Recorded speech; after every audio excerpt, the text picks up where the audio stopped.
Listen, if I've never Kissing kissed Men a guy. is gay, then how am I supposed to say goodnight to the homies? If kissing men is gay, how am I supposed to kiss guys while being straight? Wait, hold up.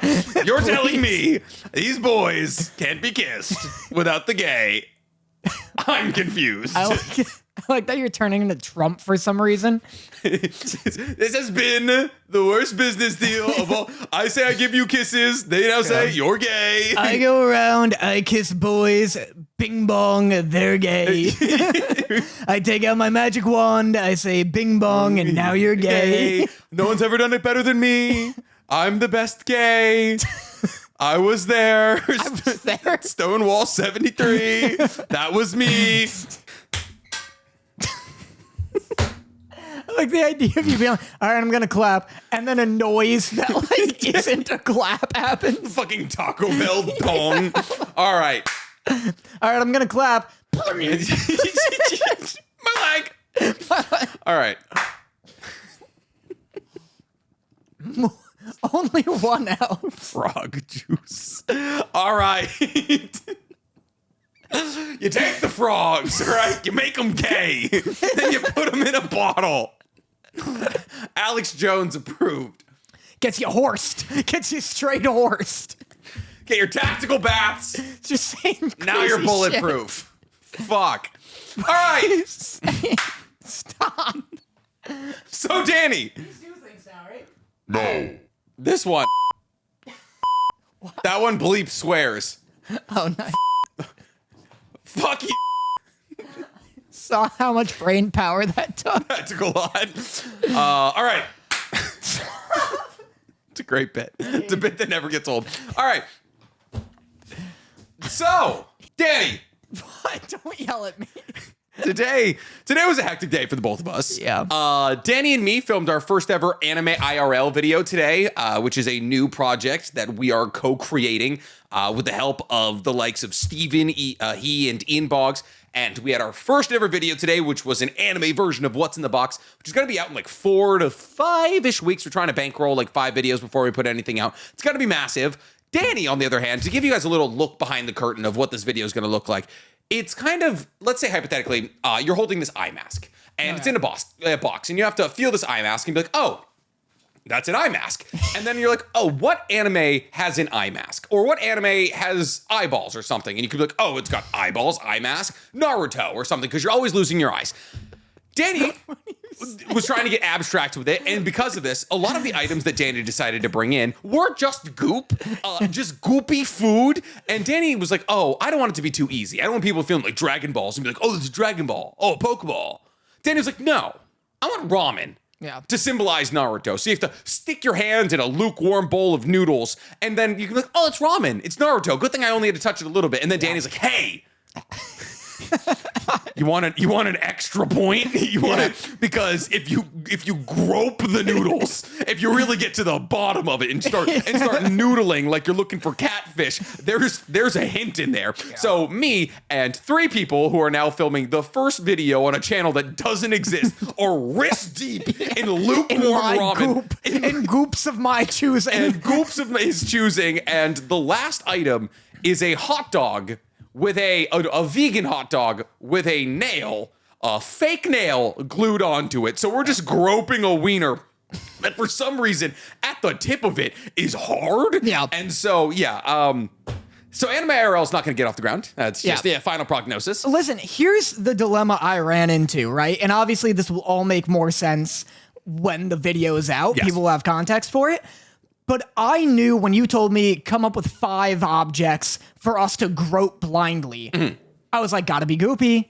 So goopy. Gotta be goopy. And the algorithm loves goop. I had these goopy objects, the ramen, for example. We won't spoil the other objects, except I guess the hot dog. But I had the ramen, and I was like, all right, this is gonna be great. This is so goopy. It's so wet. They're gonna hate it. And then I was like, but wait, I could just like gingerly feel the top of the ramen. Oh, yeah. Hardly get my hands wet and understand that it's ramen, then my brain would go to Naruto. And I'm like, I gotta make sure they get in the goop. And so I was thinking about it, and I'm like, man, how do I encourage goopiness. And then I was walking to my car on my way to your place, and I saw we have a bunch of rocks in the yard. Nice. And I was like, I got it. And I picked up a rock, and then before every person felt in the box, I put a rock at the bottom of the ramen, so they'd feel the top of the ramen. They'd be like, oh, Naruto. And they'd like wipe off their hands all gingerly. Good job, me. Good job. Yeah. And then I'd be like, you want a bonus point? You're gonna get your fingies in there. I was like, it's not over yet. For a bonus point, there's a hidden thing hidden inside the ramen. Truly, at times, it felt like saw traps. Like, it was like, he was like, no. There's a razor blade in the dragon fruit. You have to find it. Yeah. That would have been fantastic. You could have been like, yeah. Let's like Just a blender with Yeah. nothing in it. oh God. Is this plugged in? What's going on? Yeah. So yeah, it's been a hectic day for me and Daniel. I can't believe what a difference the energy drink makes in you. What do you mean? You had such crazy psychopath energy. I love opening this video. I love a little energy. When this episode releases, I'm gonna send it to you and you're gonna rewatch it, the opening. Because you went on some tangent where you're like, the eye mask, and maybe it's an anime with eyes, and you think it's Naruto because you're always losing your eyes. It's called descriptive storytelling, Daniel. Saying nonsense. What do you and mean? Then you threw it. Giving an example, Danny. It's got no mask. I can throw it. Listen, I barely even made it to you. Yeah. I'm going to do the whole podcast blind. Fine. All you don't right. need to see me. You don't need to know what's going on. I don't. I really don't. Anyway. We barely got you out of the couch. Yeah. So lots to talk about this week. Me and Danny I've obviously been keeping up with all things spring 2024. And so me and Danny actually just sat down together and watched the first 2 episodes of Go-Go Loser Ranger. We did. Which you didn't know was on Hulu. And a lot of you probably don't know was on Hulu because if it's not on Crunchyroll, a lot of you probably will never watch it. But yes, Go-Go Loser Ranger is in Hulu exclusive, which is just an uphill battle to fight nowadays. Yeah, I hate Hulu. I hate its user interface. It's awful. Yeah. It's like in the only anime that's ever done the successful bid at being a Hulu exclusive. You got it. Yeah, there he goes. Yeah, you got it.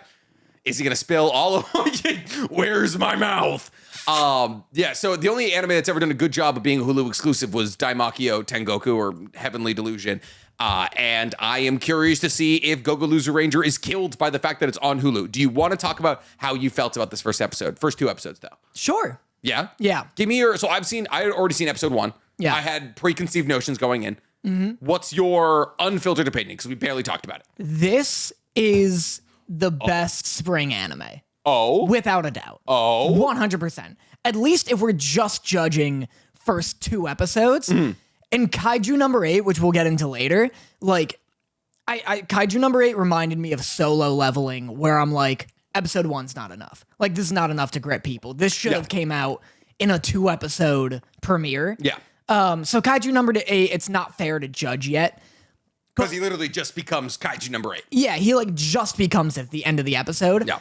But this, like, Go-Go Loser Ranger, significantly better than Windbreaker. You've seen episode 2 and you still feel that way. I hate Windbreaker. Windbreaker sucks. I just feel like sometimes, and I don't. Or should I say, it blows. I just and I fully mean to gaslight you here in the worst way possible. I feel like sometimes you find a take, and then you're like, nothing is gonna shift me from this take, and you just do it in this perpetual motion of aggravating me because Windbreaker is so much goddamn fun. Guess what? What? I have an equally insulting view of you. Oh, yeah. Where I think you just gobble up any bullshit that mainstream anime throws at you. What do you mean? And you just like anything regardless of quality. Windbreaker, notoriously mainstream. Yeah. Go-Go Loser Ranger, the 14th most popular anime this season. Notoriously. Go-Go Loser Ranger, the anime that I'm championing for, is literally made by a company called Yoestar Pictures. You want to hear the litany of incredible projects that Yoestar Pictures has worked on up until this point? Hit me. So Yoestar Pictures has done a grand total of, let's see, Anime Planet, they did Go-Go Loser Ranger, and then they did Arknights, Perish in Frost. Oh, I know Arknights. Do you actually? It's a game. Okay, yep. It's a mobile game. Yeah, they also did, oh God, so much Arknights. They did Azur Lane. Do you know Azur Lane? I think that's also a mobile game. It's also a mobile game. Nice. Yeah. So basically, all Yoestar Pictures has ever done is Arknights and Azur Lane, the mobile games. But they've also, I think, like, they're mobile games that have episodes of anime built into them or something. Uh-huh. and then go Loser Ranger. I think you just like whatever's put in front of you. You just like flashing colors. You just like movement. That's not true. I dropped Metallic Rouge, did I not? That's true. I like Metallic Rouge. I was like, oh, 3 episodes, kind of fun. Yeah. I dropped. What was the fucking bird mask one? Shangri-La. Yeah, I dropped Shangri-La Frontier. Yeah, but at first you were like, this is better animated than Jujutsu Kaisen. I like the art style of it to this day. I like colors. You're I right. know. That's what I said. That's what I right. accused you of. I do like colors. Is that so bad, Daniel? Is it so bad to be like, all right, JJK is like all dark blue? Listen, if Windbreaker gets even remotely interesting, I will admit it. But let's talk about Go Loser Ranger. We'll get to Windbreaker when we get to it. I'm gonna Good thing I have this eye mask because that's when I'm going to take my nap. Oh, yeah? When we talk about I'll Windbreaker. just do a 45-minute ramen pixel podcast. Cut it. Cut it. Cut everything. Cut it all. New cold open. Go Loser Ranger. Pretty fun. It didn't like blow me away, but the premise is so fun. Yeah. There's a lot of intrigue. I think the next like 3 episodes are really gonna define it. What do you think? I kind of agree. I love the art style. The colors are vibrant. And this is absolutely like, I'm starting to realize this about myself a little bit. I do like vibrantly colorful anime, but there's a certain point, and this is something we're going to talk about later with Kaiju number 8, where I like vibrantly colorful and highly detailed. Yeah. Like, and that's why it's like, okay, I can fully understand that JJK is gorgeous looking, because it is. Like, objectively, it's fantastic in the animation, and the Maharaga extended fights are all really good.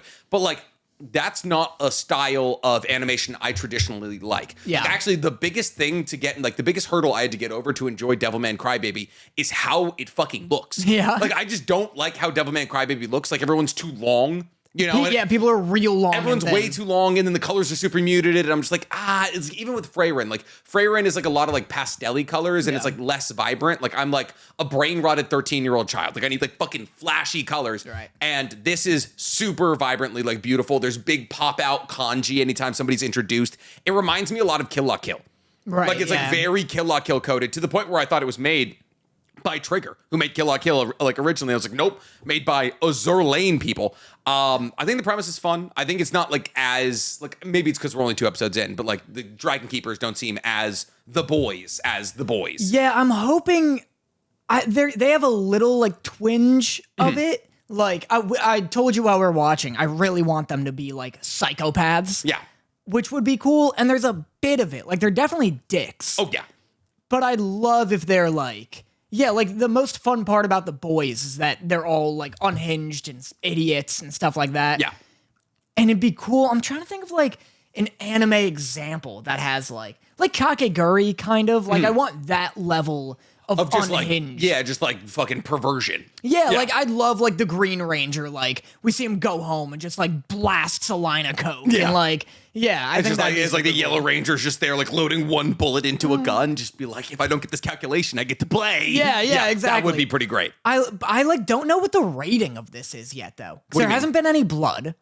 Oh, gotcha. And like, so I don't know. I don't think there will be. Yeah, I don't know if we should like expect too much intensity. You know? I don't know, because like it reads as though it would be like more seinen coded than shonen coded, right? Yeah. Because it's like darker. It's about murdering 5 like good guys, Yeah. right? So like at the end of the day, it has to be. But like it's not like he's like, oh shit, fuck ass. He's like, I'm cold. I'm a monster. That kind of thing. Like, and he still like is drawn to look like a traditional MC. He doesn't look like old or anything. I'm curious. I don't think it's going to be like crazy violent, because I don't think I've seen anybody bleed yet, but it's mostly because the monsters are specifically made to not like hurt anybody. Right, yeah. And so the biggest thing is like, oh, the monsters keep losing. But like maybe once D starts winning, then we start seeing more violence. I know. I wish my ideal first episode for this show would have been like exactly what happened, where like Fighter D, you know, he secedes from his like from the Dusters. And then like the Red Ranger like kind of smokes his ass in front of everybody. I would have loved in the first episode for them to pull a similar thing to the boys, where you just see like it ends with the Red Ranger like maybe like goes to the Dusters like base and just like grabs one of them by the hands and just like breaks their starts hands. ripping arms off or something. Just, like, yeah. I wanted one of them to just do something crazy. I think that's kind of like, but he's supposed to be like the golden boy, right? So he's supposed to be the golden boy. So I think it's like, it's going to take a while to show like the cracks in his armor. Cause like the blue or the green one went up there with them and was just like smacking the head off these things. Yeah. And here's my thing. They all have the ability to transform, right? And like they can transform into these giant tiger, like truck things. And so it's like, why doesn't everybody just do that? Yeah. And then they all pull up simultaneously. Well, it's weird too because I don't think the Rangers have powers. I think they just have those the divine artifacts. Yeah. So it's strange. Like the fighters seem stronger than the Rangers. Yes. Because they have powers. Yeah. So it's like strange. you have the ability to transform into literal monsters, and like these guys just have like the dragon breath gun. I feel like it does a really good job of encapsulating all of the things that one would appreciate about Power Rangers, like transformations, like the whole crew, the different personalities, like them having their own garrisons. And it's going to be like a systematic, what I appreciate about it is going to be more systematic than The Boys. Yeah. Because The Boys is like a general political thriller and like occasionally a soup gets killed. Yeah. But is that Billy Butcher doing all the killing? Not really. Like Billy Butcher kills the invisible guy in like episode like 2, and that's basically it for like a super, super long time. Yeah. This is going to be like, oh, he kills the Yellow Ranger, and then he kills the Pink battle. Ranger. Yeah. So it's going to be like, at least that's the way it, like, if anime and manga rules are going to be like stuck with here, it's going to be he cuts down these dragon keepers until eventually he gets to the red one who he defeats. Yeah, which is sick. I love a boss rush. Love a boss rush, absolutely. It's the Sasuke retrieval arc, but on an entire anime basis. It's like Demon Slayer, essentially. It's a tried and true. It is the most tried and true format for anything ever. It's like, okay, here's the people you need. One Piece is technically a boss rush. Yeah. Like they're like undeniably, and I've said this before and got in trouble for it. It's a boss rush. One Piece is literally Super Mario World.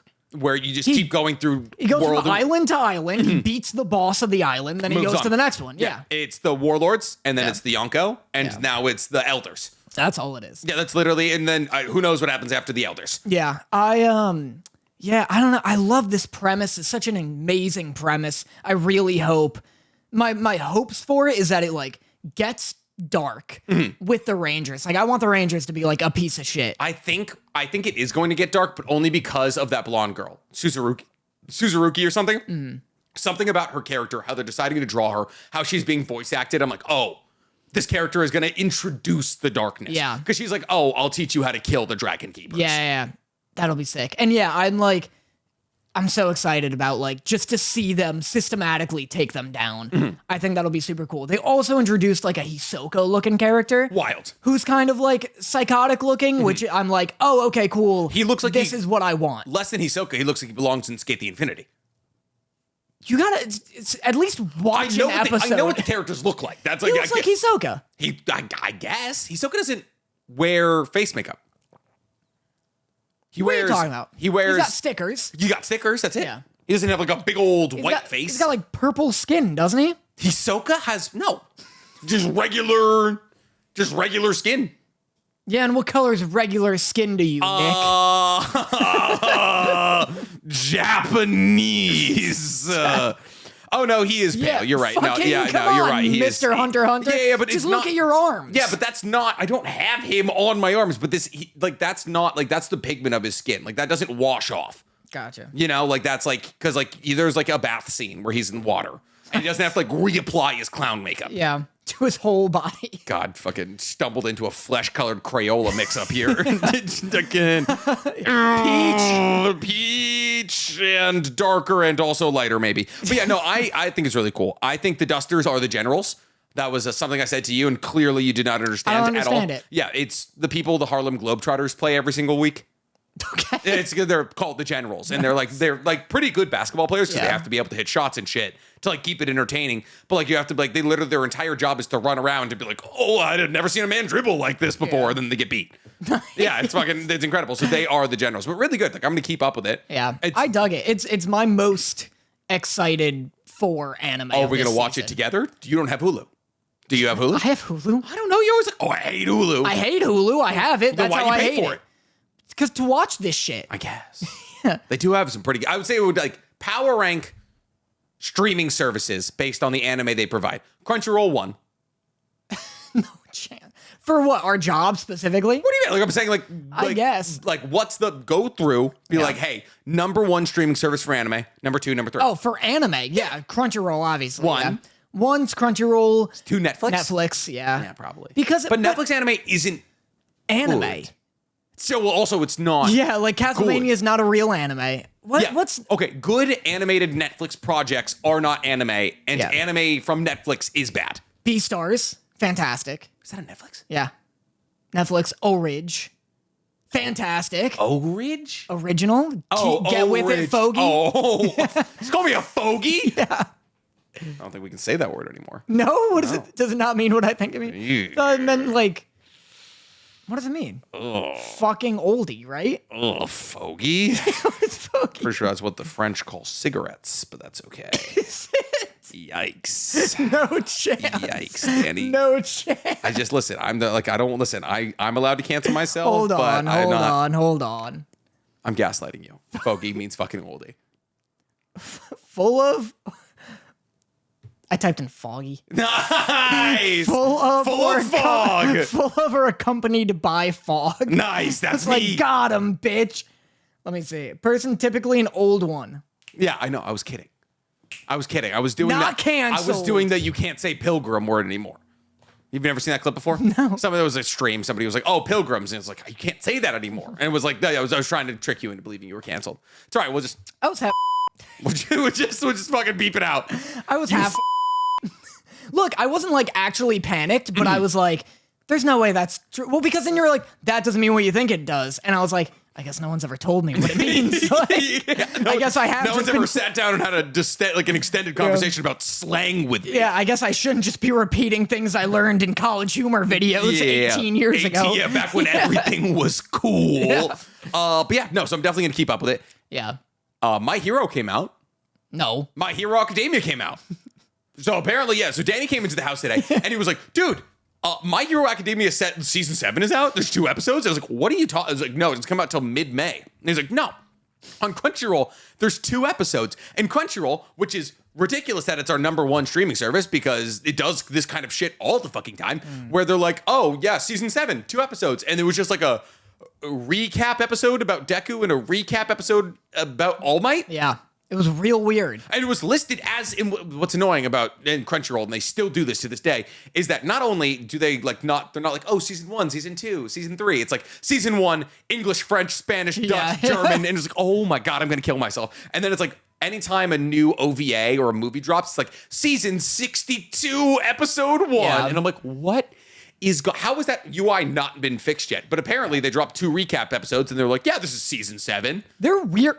My God. Oh, yeah? They're heavens. They're weird recap episodes too. Yeah. Where it's like recapping the beginning of season 5. It's also just immediately into like it's like an episode in the middle of a season. Yeah. They're like, oh, here's exactly where you left off, and there's no recap or like telling you why you're here. Yeah, it's just like, oh, Deku is talking to Yoshinori, and you're like, what? What? Why are we in the meta abilities area? Yeah, it's super strange. So odd. Should we talk about Kaiju #8? Should we talk about another thing we watched? What else did we watch? Well, so another one. I watched Windbreaker, Slime Isekai, Kaiju #8. We have some flashback news, a little bit of Best Boy news, and that's actually it. Yeah, that'll fill us. Yeah, that'll fill us right up. All right, fine. Let's talk about Kaiju #8. Okay. I want to know what you felt. Because Kaiju #8 means a lot to me. Does it? It means I love this manga. I literally just reread the entire thing in the past week, which isn't that impressive. It's 105 chapters. It's not like, oh my God. It's a lot. It's not that much. I mean, It's a fat read. I mean, it's like half. I mean, Chainsaw Man's at like 150, and that's like one of the shorter manga I'm keeping up with right now. But I reread the entire thing. It's so much goddamn fun. But here's my thing. At 3 chapters an episode, like burn-wise, 100 chapters is only 24 episodes? You love theorizing 48 episodes? how many episodes a thing is going to take to finish the manga. Well, like, here's the thing. Is like Kaiju #8, I don't know. Like, they're currently, like, the main protagonist, Kaiju #8, Kafka, is battling against the main antagonist of the first 100 chapters right now in the manga. And it's slowed down pretty substantially, like the manga release. It's like, it used to be like every week, and now it's every 2 weeks, now it's every 3 weeks, and it takes every 4th, like, chapter release off. It's a whole thing. So, like, the manga release is slowed way, way down. It's weird, though, because I'm like, is this story only going to be 120 chapters long? In which case, it's only going to be a 48-episode anime. And everyone's like, oh, Kaiju number 8 next up. And I'm like, Kaiju number 8 will be gone by 2027. Where are you getting this 3 chapters per episode metric? It's what most new gen anime do. This first episode is half of a chapter. Yeah, because the first chapter is 40 pages long. Yeah. Which, okay, average manga chapter, 15 pages. No. Yeah. Like 20. Nope. Like 18. Industry standard is 15. You can open What manga do you want me to open up? MHA. Okay. Don't open One Punch Man, because that One Punch Man has no page limits, and occasionally he goes really hard, or like he puts out 9 pages. He's also not on a weekly release schedule. Chainsaw Man, MHA, JJK, all 15 pages. I can guarantee it's anywhere between 14 and 16. Okay, let's see. 17 max. Chapter 420. Hot dog, it's 15. Yeah. Wow. I'm aware. One Piece is 18. Really? Yeah. Okay, that's interesting. But he also skips every 4th chapter nowadays, so he might be trying to catch up. Like he might be doing like, 3 extra pages. I mean, I'm reading chapters that came out in like 1998. Okay, never mind. Like, Yeah, he was like, that was back when he was healthy. That was back when he could do things. Right. So most episodes of anime cover 40-ish pages of content. Okay. At least in new gen pacing. And so something I was talking about recently on TikTok is the fact that One Piece, because of Oda's health and the manga like slowly getting cut into by the anime, only does about 0.8 chapters per episode. Jeez. Yeah, it's almost 4 times slower than new gen anime. I mean, I think it also I would assume it would depend on the content of the show, because like, for example, season 1 of Blue Lock is like the first 11 volumes of Blue Lock, which is a ton, and that's because it's just fucking soccer. It's running. Yeah, it's literally just like it's kicking just the ball. running. Yeah. Yeah, whereas like something like JJK, you can like beef up the episodes a bit by showing like a 10-minute long action scene. Well, here's my thing, is still JJK, like the Shibuya incident was 3 chapters an episode. And it's like, it's mostly because there's a lot of fights. Yeah. Like, so it's like a lot of fights. It's like, a fight can be adapted. I don't know if a fight gets adapted faster in manga or anime in terms of like a burn rate. Yeah, that also kind of depends, because like on one hand, you're going to put in between animations to get you to those certain panels. But at the same time, like you could beef up a fight. You can make it longer like they did with Maharaga and Sukuna. Or you could make it like it happens super quick. It's just like panel, panel, panel. Honestly, all a fight needs in a manga to feel satisfying is like 2 to 3 pages of like little panel fights, and then like 1 full page of just like a big uppercut. And then the fight's pretty much over. I guess that's fair. As long as it's not like an important fight, it usually lasts half a chapter. Yeah. Like most manga fights last a chapter, maybe 2, if they're like actually important. And that's kind of what's going on in Kaiju number 8's manga right now. It's like all the final battles, it feels like. And I'm like, oh my God, this is gonna be a 48 episode anime. Yeah. Which is crazy. I couldn't believe it. But episode 1, Yeah. I want to know what you thought. Because you haven't read the manga, you have no preconceived notion. I read the first chapter. Okay. So sorry. So I know this and the next episode. I guess. Yeah. You got up until he started peeing out of his nipples, and then you're like, nope, done. like, it's too much. This is not a good Christian book anymore. This is too much piss, too much nipple for me. What is the threshold on that? Any amount of piss. Okay. Don't care for it. Oh, any amount of piss. Yeah. Like not even like a weak drizzle. Like what if instead of a spurt, it was like more of like a lactation kind of thing. It was like a sweat specifically out of his nipples. There's no scenario in which they do that bit, and I'm like, good show. Good show, sir. You have such a snobby taste in anime. The second that somebody makes like a physical humor joke, you're like, I don't like piss coming out of nipples. That's a great joke. What are you talking He's like, about? oh no, I have to pee. And he's like, oh, I don't know where I pee in this kaiju form. Doesn't have a penis because he's smooth. Wow, I think I see why the stand-up comedy failed. Oh, says the man. It was closed. And water still came out.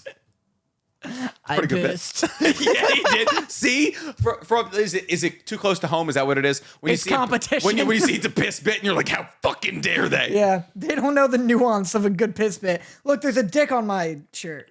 Oh, nice. It looks more like a battle axe, but Yeah, it does. I thought that too. Yeah, or like a set of lungs. Kind of looks like a set of lungs. I feel like I'm getting wetter by the second somehow. Did you enjoy the first chapter you read? Yeah, it was good.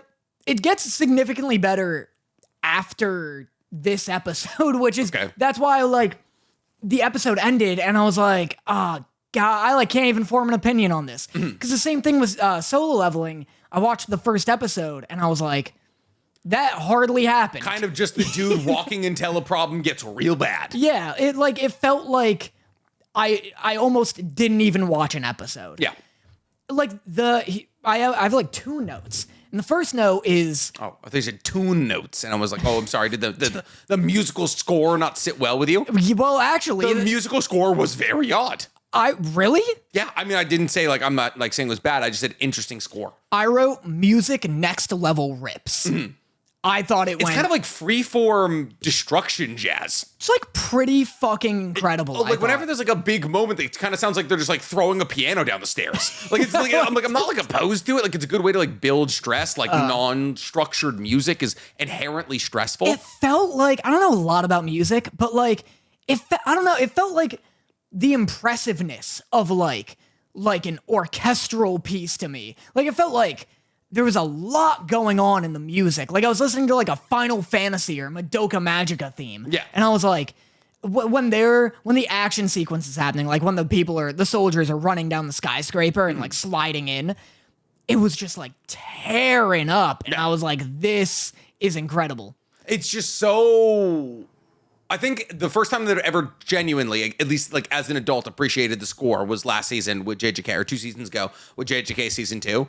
Because I don't know, for a long time I was just like, I'm such a visual person that I was just like, pretty colors. Wonder Egg Priority, I think, was actually the first one where I was like, oh, the score in this is incredible. I don't remember a lot of JJK's score, except the intro. Like, yeah, I mean, the intro is really, really good. But like, there was moments, like, it's just like, there was moments that I felt the sound matched exactly what they were trying to do on screen really well. And it was like, a good example would be like the takoyaki splitting open from Toji. And they like just left it silent. What JJK, and what I realized about the score was like, they used silence so well. Yeah. And I think this does the exact opposite. Yeah. This uses the possible chaotic nature of sound pretty well to build out tension. Yeah, you know what? There's a moment where he jumps out of a window and like, there's like a little drum beat where it's like, and then like a little glass shard like cuts his cheek. Yeah. And there's another drum beat on that cut. Yeah. And there's like a final sound as it cuts to a wide and he falls out. I was like that's when I was like, oh, this is like a fucking musical genius at work. Yeah. Somebody's cooking. Yes. I think somebody's cooking. No, oh, that's a stroke. Never mind. Yeah. I want to talk about something that is going to be less popular. Okay. I don't like the way it looks. Let's go. I don't like. That's new for you. I don't like the way it looks. I don't like the redesigns. He looks like a big chubby kid. Right. He doesn't look like a man. He looked like a man in the fucking manga. There's a lack of detail in the face that makes me like kind of visceral. Like, and it's not even just Kafka. It's everybody. Yeah. Like Reno just kind of looks like bald with hair. They're all so soft. Interesting. Like it just looks like he's wearing a wig or something. They all just look too soft. And like, this is a 32-year-old man whose job is to cut into, dissect, carry, and schlep kaiju carcasses around. He's been doing it. He's failed his entire life. He should look grizzled and like in the manga, like the manga's. I'm not gonna sit here and be like, oh, the manga's One Punch Man level like gorgeous, but like the manga is like this. It's not like gritty and it's not even highly detailed, but like there's a difference, right? Like it's like, it's like cell shaded, and I'm not gonna sit here and be like, oh, the characters' faces have so much detail because inherently they don't. But like something about, I think they took the edges out. Like I think they rounded a lot of things because like Kafka in the manga has a very like sharp pointed chin. Yeah. And yeah, he has like a very sharp pointed chin, and they rounded, and so does everybody. Like everybody has very sharp chins, and they rounded everybody out, and now it just feels like I'm looking at like, but they look like, you know what they look like? They look like me's. They look like me's. They do look like me's. And it's just like, I thought they looked like Invader Zim characters. Yeah. And it's just like, I look at them and I'm like, I still love the story. I still find it hilarious. It's got some of my favorite characters in all of manga. Like I love Reno. I love Kuriko. I love Mina. I love Kafka. But like, I'm looking at them and I'm like, I don't know if I'm gonna be able to take your serious moments seriously if you look like this. Yeah. And it's crazy because the kaiju look great. The action looks really good. The score is fantastic. Yeah. And it's just like, well, I don't know why we would round out the faces. I don't know, it's just sticking with me. I know, it's very strange. I also didn't care for it just because, like I said, I think it's like one of the cooler bits about Kaiju number 8, the manga, is that it features like a grown-ass man. Yeah. And I remember like talking to some of my friends who also read manga, and they were like that was an appealing aspect to them. They're like, oh, finally something that's like an adult. And obviously like a lot of people prefer anime characters to be teenagers because a lot of people watch anime are teenagers. And I had to have this full conversation with Dorothy. Yeah. Yeah, we'll talk about it in a second. I have like no problem with like, you know, JJK, like My Hero, their ages or anything like that. But it's like when I saw Kaiju number 8 like first appear as a manga, I was also like, oh, that's kind of cool. Someone older than me, like for once. And it sucks that they rounded him out and he looks kind of like derpier than like before. Because like he is a derpy character and like there is a lot of physical comedy throughout this show. I would say it's like 70% of One Punch Man because like he's not One Punch Man. Like he has to like actually, like he's the strongest kaiju ever. But like he still has to like train and like struggle in all of his battles because he doesn't know how to fully tap into his kaiju power until like even, chopstick, Mike, no. Oh, okay. All right. Do we only need one chopstick? That's how she's done. That's baby. so big. But he still needs to struggle to get everything that he has. And that's one of my favorite aspects of it is like, it's okay. Like every time Saitama shows up in the One Punch Man manga, you're like, okay, all of the tension is gone. Yeah. Cause he's gonna one punch his way out of it. And that's the joke. Like that's the way it's supposed to be. So I'm not knocking One Punch Man for doing that, but like, there's a lot of physical comedy and things in this, but like there's so much action packed into this, like 110 chapters that like there's 15 identified kaiju. And during these 110 chapters, there's 7 that appear. And so like 15 all time, there's been kaiju appearing for 400 years in Japan. 7 more appear in the 110 chapters. And it's so much like densely packed like action that there's like not much time for comedy, but there is really funny moments. Yeah. And so like him being built like that is, I guess, kind of good if you're trying to convey the like comedy aspect, and all of his more serious moments happen while he's in his kaiju form anyways, but just like everybody looking like that upsets me because I know like Reno, who's going to have some incredible moments down the line, is still going to look like that. Yeah. Well, the kaiju also looks different. The kaiju's also a little doughier, which is strange. And the other gripe I would have with how it works is like everything's kind of muted colors wise. Like it's like a muted color palette, and that I don't know why that upsets me so much, and it's really why I couldn't get into the adaptation of Hell's Paradise because I was like, oh, interesting. This is supposed to be heaven, nirvana, like the highest circle of existence, like, and these are supposed to be flower beings that you're fighting against, like these ultra strong flower gods that, like, when you cut them in half, turn into giant flower deities with 2 heads, and everything was just so it was like watercolor. Yeah, I mean, I like it in Hell's Paradise. I dig the aesthetic, but I think, like, I don't know, my biggest thing about Kaiju number 8's visuals, and I talked about this when we were, like, when the trailers were coming out, it's just not doing anything I haven't seen before. Yeah. Like, it's just very generic in color and style, and, like, which isn't, like, I don't think every anime needs to look different, but we're in an age now where it's, like, Ranking of Kings, Demon Slayer, Attack on Titan, JJK, Chainsaw Man, all of these anime are like indistinguishable from each other. And they all have such different, vastly like experimental art styles. Indistinguishable from each other. Yeah. What'd I say? That would be, no, you said indistinguishable. That means that they would all look exactly the same. They're distinguishable. Okay, I was going to say. Yeah. I was like, it was like the 5 anime you just listed are massively different looking. Yeah. But that's what I mean. Like now, like in 2008, that era of like, you know, Full Metal Alchemist, like Soul Eater, not that those shows look the same. Like Soul Eater and Full Metal don't look necessarily the same, but like. They look very different. They look very different, but like I feel like anime looks way different now. Like art styles are getting more experimental nowadays than they used to. I'm going to go the exact opposite way. Wow. I think if anything, anime art style has gotten more conservative nowadays than it used to be. Because if you look back at like the big anime of the early 2010s, late 2000s, you have Soul Eater, which has a incredibly unique vibe. Everyone's very long, everyone's very flat. You know, like big, like, you know, like zombie characters, those kinds of things. And we're going to talk about this in Windbreaker because I think it has some of the best character design I've seen in years. But like Soul Eater, it's because it's like a mixture of meisters, zombies, and like weapons. So like everybody has these own unique looks. And then there's like things like that, Blood Lad, Madoka Magica with its like mix of like the paper mache style and everyone being super short. I thought was really cool. Like if you look back at and there's like and then you look at like the more there's kind of like a there was like a noir style that was popular between like 2004 and 2009. It was like Lupin the Third, Samurai Champloo, Afro Samurai, like this like those kind definitely of look similar, dark shaded, kind of like gangly looking I will characters. say that like what I was trying to get at is that like there was an era where every anime to me looks like Bleach. Big three. No, not even because Naruto doesn't look like One Piece, which doesn't look like Bleach.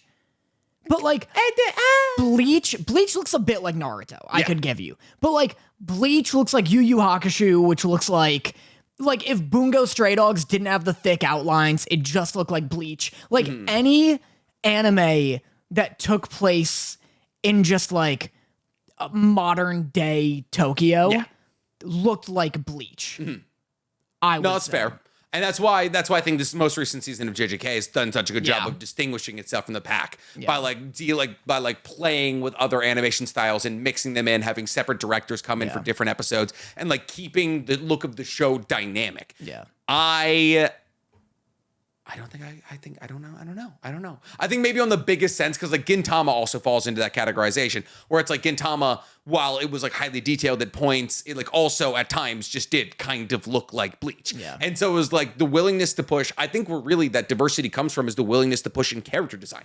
Yeah. And I think that's why I think that's why Kaiju number 8 is probably going to fall behind a little bit in like people's visual. Yeah. Like visual, like, oh, like I love the way this looks, because nobody in Kaiju number 8 is that unique looking. Yeah. Like it's like the most unique person. Other than the kaiju. Yeah, the kaiju look cool, but like the most unique looking person from the Defense Force is like Gen Narumi, who won't show up this season probably, and that's mostly because he's got like 2-colored hair and cool eyes. Like Mina's just like a Japanese girl with a big gun, and then there's a couple of other Japanese girls with big guns, and then Reno just has different colored hair. Yeah. And then everybody else, there's like a couple of people in the Defense Force who do look cool. Kikuro is just a blonde girl, you know. It's like, so like the character design isn't anything to like blow you out of the water. What's supposed to blow you out of the water is like character relationships, the development, the jokes, and then the action. Yeah, I mean that's why I'm saying like I think I need more than episode 1 to determine how good this will be, because he's not even the kaiju yet. My thing is Kaiju number 8. The fights in the manga are really good. I just don't know if they're gonna like stand up against fights we've gotten recently. Like, I think people are going to be I think unless, you know, who's doing it? I have no idea. Who's animating it? You don't know? No. God, I just have photos of Hisoka open. I think is it not Cloverworks? No, Cloverworks was Bochi. Oh, Production IG. Yeah, some production, I guess. Production IG, the people who did the early seasons of Attack on Titan. No. Yeah. No. Yeah. Season 3. Season That's 3, Wit. Part 2. That's Wit Studios. I'm seeing Production IG did Attack on Titan 2, Attack on Titan Season 3, Attack on Season 3 Part 2. It's simply Wit. And, oh, wait, no. And then they're saying Attack on Titan, the final season. And then they're saying they did Haikyuu and Vinland Saga. This is all things that Mappa did. I think they're confused. They also said they did Neon Genesis Evangelion, the end of Evangelion. I mean, I buy that one. This looks a little like it. Let's see. And they also said they did Fooly Cooly. I don't think my anime list is correct here. I'm on Wikipedia. They did a bunch of stuff I haven't heard of, and also Ghost in the Shell. They've done Haikyuu. That's true. The Deer King, Kuroko no Basketball. They did a lot of sport. Okay, so they did do Evangelion. And then Ghost in the Shell. They Yeah, a did lot of older Fooly stuff. Cooly. They did do Fooly Cooly, which I've actually never seen. Have you seen Fooly Cooly? It's pretty sick. I've heard. Fooly Cooly is the anime that the worst person you know, it's their favorite anime. Yeah. But I've heard it's pretty good. It's really, really hard to watch and sub because it's so fast. It's like breakneck speed. It's like MTV Core, where it feels like a Gorillaz music video. And the music rips. It's like a mix between like a Studio Trigger thing and Gorillaz. What? Oh, nothing. I'm just reading a Pandamom. I saw the word stream and I got worried that they couldn't hear us. Yeah, no, I've heard really good things about it, and I probably should watch it. I've just genuinely never gotten around to it, and I don't know why. But I do want to bring one final thing up about Kaiju number 8. Why are you so fixated? I don't know, people are talking about us. What are they talking about? I mean, they are watching our podcast. They should probably be talking about us. Suppose. Yeah. Go on. Go on. Yeah. I can go on. Go on. I'm gone. Yeah. The final thing I want to talk about with Kaiju number 8. Yeah. Simultaneous release of dub and sub. Yeah, that's hype. I wish I knew. I watched it in sub. I watched it in dub. I didn't even intend to watch it in dub. I just clicked on it in Crunchyroll and just autoplayed dub. And I was like, what the fuck? Damn. It was wild. That's awesome. What luxury treatment. It was insane. I was like, I don't think I have English set as my preferential language here. I feel like I usually watch things in sub. Oh. My last thing on Kaiju number 8 is that I watched the first episode of Dorothy, and she even told you that she was enjoying it. Yeah, that's interesting. She loves the jokes. Does she? Loves the jokes. None stand out to me. She loved when it panned over to him and he was a kaiju. She loved when the old man walked and started dialing on the phone. Oh, yeah, she that's kind of ate funny. that up. I've never. It's not the kind of anime I thought she would be into at all. It's literally a power shonen. Yeah. And interesting. she's super into it. That's good. And I had to have objectively a conversation no person wants to have with their partner where I was like, oh yeah, no, people are super stoked on it because the MC, he's 32. And so he's an adult. Yeah. She was like, what do you mean? And I was like, well, because most anime MCs are 14, 16. She was like, that's weird. And I was like, what do you mean? And she was like, it's weird you're watching stories about 16-year-olds. And I was like, what do you, hold up. She's a little late for this. I was like, okay, hold up. All right, meanwhile, we've been watching Vampire Diaries in the house, which is very much a story about high schoolers played by 40-year-olds. What, has she never been in this room before? I think she thought they were all 20. I genuinely think she thought they were all 20. I guess that's fair. They are drawn older looking. Well, I had to be like, all right, listen. It says they're 14, they're 16, but they're driving around, they're shooting guns, they're drawn to look 25. Yeah. It says they're 14, but us cool kids know that they're old enough. Sure, Shiro, she says she's 16, but if I'm believing Sanji, she's older. And women lie. Women do lie. Every woman wants to be younger, right? Yeah. They're always like, no, I'm 16. They're 25. We all know you're hiding the wrinkles with your makeup. Anyways, so I had to have this whole thing where I was like, this might reflect on me poorly. Where I was like, no. It's fine. I was like, that's why I usually, I had to backpedal because she was like, it's weird that you're into all these shows about children. I was like, that's why I'm so big on Kaiju number 8. That's why everyone's coming around on it. It's about the 32-year-old. So yeah.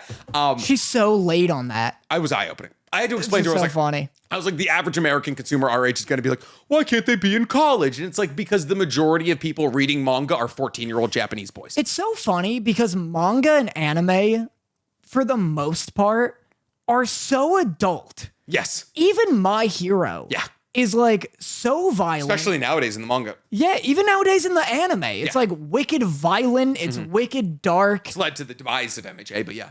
It's so crazy that manga and anime are targeted towards teens and children, considering they would all be rated R if they were Western properties. Absolutely. Yeah. But it's just you gotta get that. You gotta get because that's the thing. If you think about it, what's an anime that a manga that seems legitimately coded towards children? Fairy Tail? My Hero? No. But we're just saying, it's okay. If you were to say oh, this is a But what do you mean though? Because Fairy Tail is horny as hell. So are 14-year-old boys. But Fairy Tail's pornography. Fairy Tail. What is your perception of horny? Fairy Tail's crazy. Is so wild. Fairy Tail's so horny. It's not all right. A Fairy Tail is not horny. In terms of the grand anime spectrum, Fairy Tail is not that horny. Fairy Tail is Ursa's transformations are a bit too much. Yeah, Lucy's fucking spilling out of her top. All Lucy does is get fucked. Elaborate? No. No. You're gonna elaborate. I don't think you've watched Fairy Tail. The only clips I've seen of Lucy are her getting schlorked. Oh. Please send those clips to me when you do get it. When you do get a chance. For sure, dog. For sure. Anytime. Yeah, we have a Google Drive. Yeah. 16 terabytes. No. 5 nuclear bombs. I don't know what you're saying. You don't know the I don't know any the of caterpillar these bits. Yeah, I fucking. We'll talk. We'll talk off screen. Anyways, Hate when you do. You don't know Skibbity Toilet. you know, Like, you're- I'm sorry that I'm tapped into the young people meta. I guess I'm so. you fucking you fogey. I almost called you a gooner. I don't know why. Gooner came to the front of the bird. You fucking Don't gooner. make up slang. I won't know. You don't know gooner? You ain't gooning right now? Are you're not gooning? I've been gooning. Are you not? I love. It's just a way to scare like a dad, where it's like, you're not gooning, dude. I've been gooning since 7 a.m. You just stick a knife in your head. It's just like no blood comes out. It's like, that's because of the goon. Yeah. You're a goon, old man. It's like, I don't know what I do. Oh, fuck. Yeah, fairy tale's not that horny. You're so wrong. You people, you got People? when What do you mean, you people? people who don't know what horny is. People who have this twisted perception of what porn is. This is like you stumbling into your Dungeon Meshi's horny take last week and then getting eviscerated in our TikTok comments. No one agrees with me. Fairy tale is kind of horny. You're all desensitized. All fairy tale is horny. Okay, you know what? No. Then okay, here's what we're gonna do. I'm gonna list some anime. Yeah. And on a spectrum that you've definitely watched, and on a spectrum of 1 to 10, you're gonna tell me how horny. Here's the thing, just because it's not literally porn, that's the thing. People watch like insane. You just keep flashing your hand in front of my camera. Here's Yeah, the thing. yeah. People watch these like crazy obscure anime, like interspecies reviewers that are literal porn. Okay, all right, literal actual porn. that's the end And of the spectrum. But that's what I'm saying. People will like be like, there's actual for real voice acted, well animated hentai. And like, There absolutely is. yeah, no, I know there is. I'm big on Hatsukoi time right now. 6 episodes. Great shit. But I'm saying people will That's be a legitimate recommendation. Look into Hatsukoi time. Great hentai. people will be like, there's this show's not actually that horny. It's not this actual porn. Mm-hmm. That's like me being like, oh, Game of Thrones isn't that horny. Have you ever watched Asian gets her back blown out on Brazzers? Like, just because there is porn doesn't mean. Slutty Chinese woman tied up and gagged with cock. Have you ever watched Dumb Slut that looks like Velma gets cocked in the throat? Like, oh. I guess that means fucking Spartacus doesn't have nudity in it. Like, How'd last night turn out for you? Oh, I cocked this girl in the throat. She okay? that's what I'm saying. People be like, oh, you have no idea what a pervy anime is. Your perception is so like because you watch like fucking no, not even. I watch shit you prescribe to me. Yeah, okay. What I've given you is not even that horny. If I gave you Konosuba, you'd have a fucking heart attack. You'd have an aneurysm 3 episodes in. One of the main characters, Aqua, her entire bit is that she wears a skirt that literally doesn't cover her ass. They have a tank in their guild. They have a tank in their group who's a sadist. So she just loves being hurt. So anytime she gets cut, she's just moaning. It's fucking great. Pretty horny. It's super horny, but it's horny for the sake of funny. All right, give me the spectrum. Okay, the 10 is interspecies reviewer. Not technically a hentai because it gets 12 episodes. Like 12 episode, there's gonna be boobs, but like it's not like there's no you're not gonna see penetration. Interspecies reviewer. I think you do. I don't think you do. I think interspecies reviewer. I never watched it. It popped up on I watched anime. the first episode. You see crazy shit. Oh, it's wild. Yeah. I mean, it's literally a story about 2 dudes meeting in a bar and be like, we gotta fuck these elves. That's literally it. Yeah. All right, 10 is interspecies reviewer. 1 is FMAB. FMAB is pretty sexless, I feel like. Yeah, or like Death Note. Death Note's pretty sexless, I feel like. Okay, all right. JJK. And cite your sources. What's 5? 5 for me, fairy tale. You're crazy. Fairy tale You're would be crazy, 5. old man. Okay, here's the thing. You just have it, or the Fairy top tale's end, 8. The top end of your spectrum is so not weighed down by the decisions of 14, 15-year-old Danny watching anime. Fairy tale is just fetish content. It is straight up just not that. It's just straight up not that. It isn't. Like, all right, I'd put JJK at like 3. to put 3 or 4. Fairy tale at 8 would just imply like, all right, then where would you put High School of the Dead? Have you seen High School of the Dead? Yeah. But I think it's just that one scene. Which one scene? You know, where the boobs dodge a bullet. Ding, ding, Ding, baby. I think it's like just that. I'd put High School of the Dead at like also 8. They're the same. They're the same, I'd say. As Fairy Tail? As Fairy Tail. It's literally same. it's High School of the Dead as High School DxD, but with zombies instead of demons. Where do you put High School DxD? I haven't seen it. I don't know what that is. Is it porn? Kind of. Yeah. 10. Most of the stickers around here on all my desk come from High School DxD. I'd put Shout out to Zenobia, best girl. If JJK is 3, One Piece is 4. Cause Nami? Just cause like Nami constantly being Sanji. Okay, but like Sanji's horny. That doesn't make the show horny. It's all the women are like naked. Zenitsu is horny. Yeah. Does that make Demon Slayer horny? No, because the women aren't also sexual objects. I expound on that, please. Other than Daki. Dobby. And Wait, no, you're right. Not Dobby. Dobby is, listen, Dobby's a sexual according object. to the MHA girlies, Dobby is a sexual object. Yeah. Other than Daki and Mitsuri.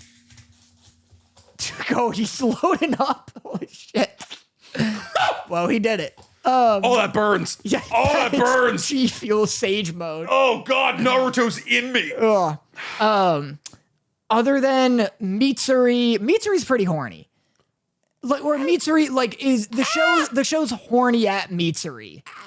And Daki's Tanjiro does trip into her boobs or something like that. Yeah, and Daki's just hot. Daki's just hot. Daki's not like, we're not getting upskirts of Daki. I think the prostitute stuff was done like pretty they're geishas. tastefully. They're not walking around in bikinis. Yeah, I think Demon Slayer is like pretty fine in terms of Okay, that. so where's Demon Slayer on the spectrum? 2, 2, 3, next to JJK. So JJK's 3. Yeah. Demon Slayer's 2. Oh, it'd be fun if we tried to fill a list 1 to 10 on the horniness spectrum. Okay. That's it right there. 1's FMAB. Yeah. 2's Demon Slayer. Yeah. 3's JJK. Yeah. What's 4? What's 4? I'm doing all of them? This is you. This is my spectrum would be so vastly different from yours. You said that Fairy Tail and High School of the Dead were neck and neck. I'd put B-Stars at 7. Fair. There is literal animal on animal, like scrunching and punching. But it doesn't last long. It's like neither do I. It doesn't like, mean when I do it, it's not horny. All right. It's like 2 or 3 episodes have hot and bothered action, which is a lot. But Fairy Tail is 100% balls to clit. just smash, just upside down ball smashing clit action. Just fucking gross and disgusting. I hate you. What are you looking at? We have 4 viewers. What happened? I don't know. I think it might have crashed. Oh no. All right. 66. Okay. Cool. Whatever. Not that it matters. Not I that it scared genuinely matters. everyone away. Yeah, you're just like, just this segment. No this one likes. ball on clit action. Gone. Baby. Unsubscribe. Yeah, fucking sue. Just steal $4.99 back from us. Yeah. All right, number 4. Number 4. Beyond JJK. It's a tough pick. Just trying to think of other anime I've seen. Naruto. Where's Naruto for you? What'd you say One Piece was? Like 3? We can't. Fuck. 3's been taken. Yeah, it was like Full Metal, Demon Slayer. Well, it's not fair if I'm like, oh, all the slots are full. One Piece is 9. Well, you don't have to put One Piece on the list then. Okay. Like Naruto. We're building a spectrum. Yeah, if nothing is on the list, I guess Naruto's worse than JJ. Naruto's 4. Naruto's hornier than JJK. Yeah, Naruto's 4. Jiraiya. But okay, just because he's horny doesn't make the show horny. Kakashi. Guy. Okay, Kakashi's reading a book. Listen, once again, Porn book. Kind of, but like, all right, literally what we Sexy jutsu. Literally what we talked to. Okay, that I can accept. That I can absolutely accept. But Kakashi is literally what we talked about last week, where I'm like, we got to start prosecuting people who are reading porn books in public. And you were like, no, they're fine. I can read my Centaur smut on the railway. He's a teacher. And then So are half of the book talk girls. God. He's All a right. teacher doing it at school. And then like, hey, can we read your book? And he's like, oh, no, not yet. Naruto's 4, I guess. That's fair. I can take that. What's 5 then? Is it? I would say it's fairy tale, but I want to know what yours is. Because like here, let's not be real. Like let's not be real. Let's like, be fake for a second. Tsunade does have jiggle physics. Tsunade's got jiggle physics. Yes. Jizzle. Oh, I got she got my jizzle physics, if you know what I mean. I got her tattooed onto my arm. I can't see her. Ow! Go on. What's 5? What's 5? Dragon Ball? That's Ball? fair. That's fair. Yeah. Yeah, I because just looked at Vegeta and I was like, always you were seeing- pretty horny before Z. we're always seeing Bulma's underwear. Yeah. We see Goku's penis multiple times. Yeah. Like too many times. He like pats Chi-Chi's Yep. child vagina. He pats a lot of women's vaginas. He does it to Bulma as well. There's a ton of pedophilia in Dragon Ball and a lot of Akira Toriyama's works. Yep. And Dr. Slump and Aurelie. in his book before Dragon Boy, the one shot that inspired Dragon Ball, it's it's literally just him running around, just like groping women. It's crazy. Akira Toriyama loved a little touch, a little scoop and grab. He loved that shit. All right, 5 Dragon Ball, 6. All right, what if I don't watch a lot of horny stuff. What do I watch? You know what? You know, be a good answer here. Food Wars? Food Wars at 6. It's really not that horny. Gotta say, what do you mean? It gets more about the food than the sex You know what would be after a bit. a good What's a answer good at 6? SAO. Okay. It's got Vine scenes Yeah. where the girls get groped, they get flipped side down, they get upskirted. Yeah. You know, you're watching the first season of SAO, and you're like, God damn it, do we have to? Yeah. Fucking not Asuna and Kirito literally they fuck. They fucking like episode 8. Yeah. And she like gets in her underwear, and he's like, well, we're doing this thing. Yeah. Yeah, it's horny. Food Wars stops feeling horny to me because after like episode 3, it feels like an obligation. Like just- it feels like they're like You get gaslit into enjoying it. You're like, you know what? It's about time those scallops get inside this woman. well, by like episode 3, it feels like they're just doing it because it's what's expected of them. It feels like they just want to be a cooking It's like show. it's like you with bits. You're like, oh fuck, I need more honey sticks. What are you saying? It's like you with bussy. you with pussy. I gotta keep smashing all this primo pussy because it's expected of me. But like, yeah, it's like Food Wars gets really lazy. Like the porn bits feel tired to the point where I'm like, this isn't even horny anymore. You're just like checking a box. You're trying to buff out like how many minutes you got in this episode. What's 8 and 9? Well, did you already do 7? 7 fairy tale for you? Yeah. 7 is fairy tale. Yeah. It's just wild. It's just a wild thing to say. All right, 8. What's a horny show? Yeah, I mean, High School of the Dead it's a good, guess so. It's a good 8. I haven't seen it since I was like 12. I don't remember. I haven't seen it since I was like 14. All and right, it 8, High School of the Dead. left a big impression on me. You know what I mean? A great 9. Prison School. Prison School is a great 9. I'll do Rosario Vampire. Oh, a 9? Then you see nipples in it. Do you actually? Oh, I saw nipples. Rosario Vampire? Oh, You yeah. see nipples? You see nipples, baby. Oh, bro, I gotta get back on this yeah. vampire bullshit. Fucking Skune up in that bathhouse. I'm remember googling way too Rosario vampire nipple right now. remember- Oh, safe search is off. Oh my god, you do see him. I remember a ton about Rosario Vampire for no reason. That's wild. Oh wow, you see a lot of nipples Yeah. in this. I used to like the blue-haired girl. I don't remember her deal. I don't remember her name. She but- had wings, right? Yep. Okay, yeah, that's a great 9. A great 9. Thanks. Number 10, interspecies reviewers. Yeah. And that's Danny's spectrum of how horny anime is. Let's go. Feel free to yell at him over that. Yeah. Why did we get onto this topic? We don't have a lot to talk about. We really don't. We are. I guess we're done. I guess we're done with Kaiju number 8. Yeah, it was fine. It was good. Can I do a quick side on Slime Isekai? Sure. We also got to talk about Windbreaker. This was the worst episode of anime Holy I've shit. ever watched in my entire. Listen. I am of the opinion that like most movies are good. Like most movies, if there's a movie on Netflix or Hulu, if you sit down and you watch it, there's for me an 87% chance that I enjoy it. Like I turn off maybe one in every 15 movies. Like if I'm sitting down, it's an hour and a half movie, I'm gonna love it. Yeah. Slime Isekai, episode 2, season 3. was the worst episode of anime I've ever watched in my entire life. And I'm not like, oh, I'm dropping slimy isekai. It was just like it's a huge political world we're building. We're in the fallout of a war. We're in the fallout of all these demon lords meeting and like voting a new demon lord council and all of that. Like a ton happened in season 2. And we're now just kind of dealing with like the political ramifications of all that happened in season 2, which was action packed. This episode was 22 fucking minutes of like a political war room talk. It was literally just fake people talking about fake politics and a fake world, and all of them being like, oh, I gave them 3 options, so they'd have to abdicate the throne and pay us reparations. And then the king was like, I'm going to abdicate the throne and pay reparations. And everyone's like, oh, that's too much money. And they're like, you haven't met the storm dragon. They're like, if you met the storm dragon, you'd know we need to pay these 100 stellar gold.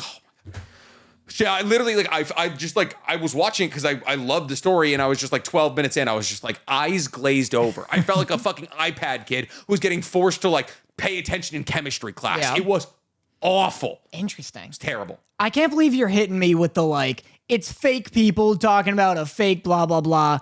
It sounds like Attack on Titan. Kind of. Just a whole episode of people just politicking. When have I ever come out and been like, oh yeah, season 2 of Attack on Titan, you're gonna fucking love it. It's like, oh, we're gonna get into that basement and you're gonna hear Hanji talk about it for 12 straight fucking minutes. Yeah. Like obviously the best parts of Attack on Titan, mostly season 1, a little bit of season 4. It's when the Titans start kicking each other in the jaw. And then when everybody's talking about how much they want to dissect, fuck, or control Titans, I'm like, oh my God.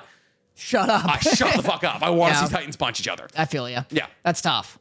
Now we can talk about Windbreaker. Yeah, what'd you think? Awesome. You're insane. So Nothing happened. it doesn't need to. What do you mean? Okay, Danny, it's a setup. He's good. He's going to the school. All right, and the character design was so sick. Of who? I loved the blonde friend who stumbled into the cafe and was like, scoobity whoop. And everyone was like, you're still wearing your tags. And his design was awesome. I loved like his necklace and his blonde hair. I love that he was like trying to befriend everybody. He was like writing down things he likes about people in a book. He gets into a classic mix him up with 5 people trying to protect people. Sakura Hakura comes in out of nowhere, puts the beat down on 5 dudes. Yeah, Classic he dive kicks a dude over his new friend. which is all great. The second dive kick he does in 2 episodes, Yeah, he which loves is kicking. a high ratio of dive kick to episode. All right. Can you imagine? Because in that scene, I don't know if you remember, but it's the blonde-haired kid talking to a bunch of people, and those people are facing the way that Sakura Hakura is going to come from, right?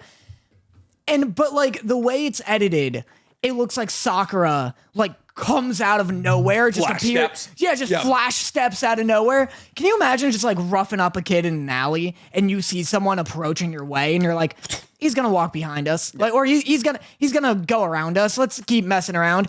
And then he just gets in the air and dive kicks the dude next to you. I'd leave immediately. Yeah. If somebody clears 9 feet in the air and then somehow like just says no to physics to go in on a 45-degree line into my friend's face, I'm out. Yeah. I'm good. The way I would walk away from a fight, I mean, I wouldn't be there picking on a fucking 14-year-old.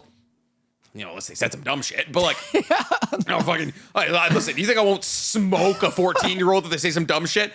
But this episode was so much fun. This OP is so good.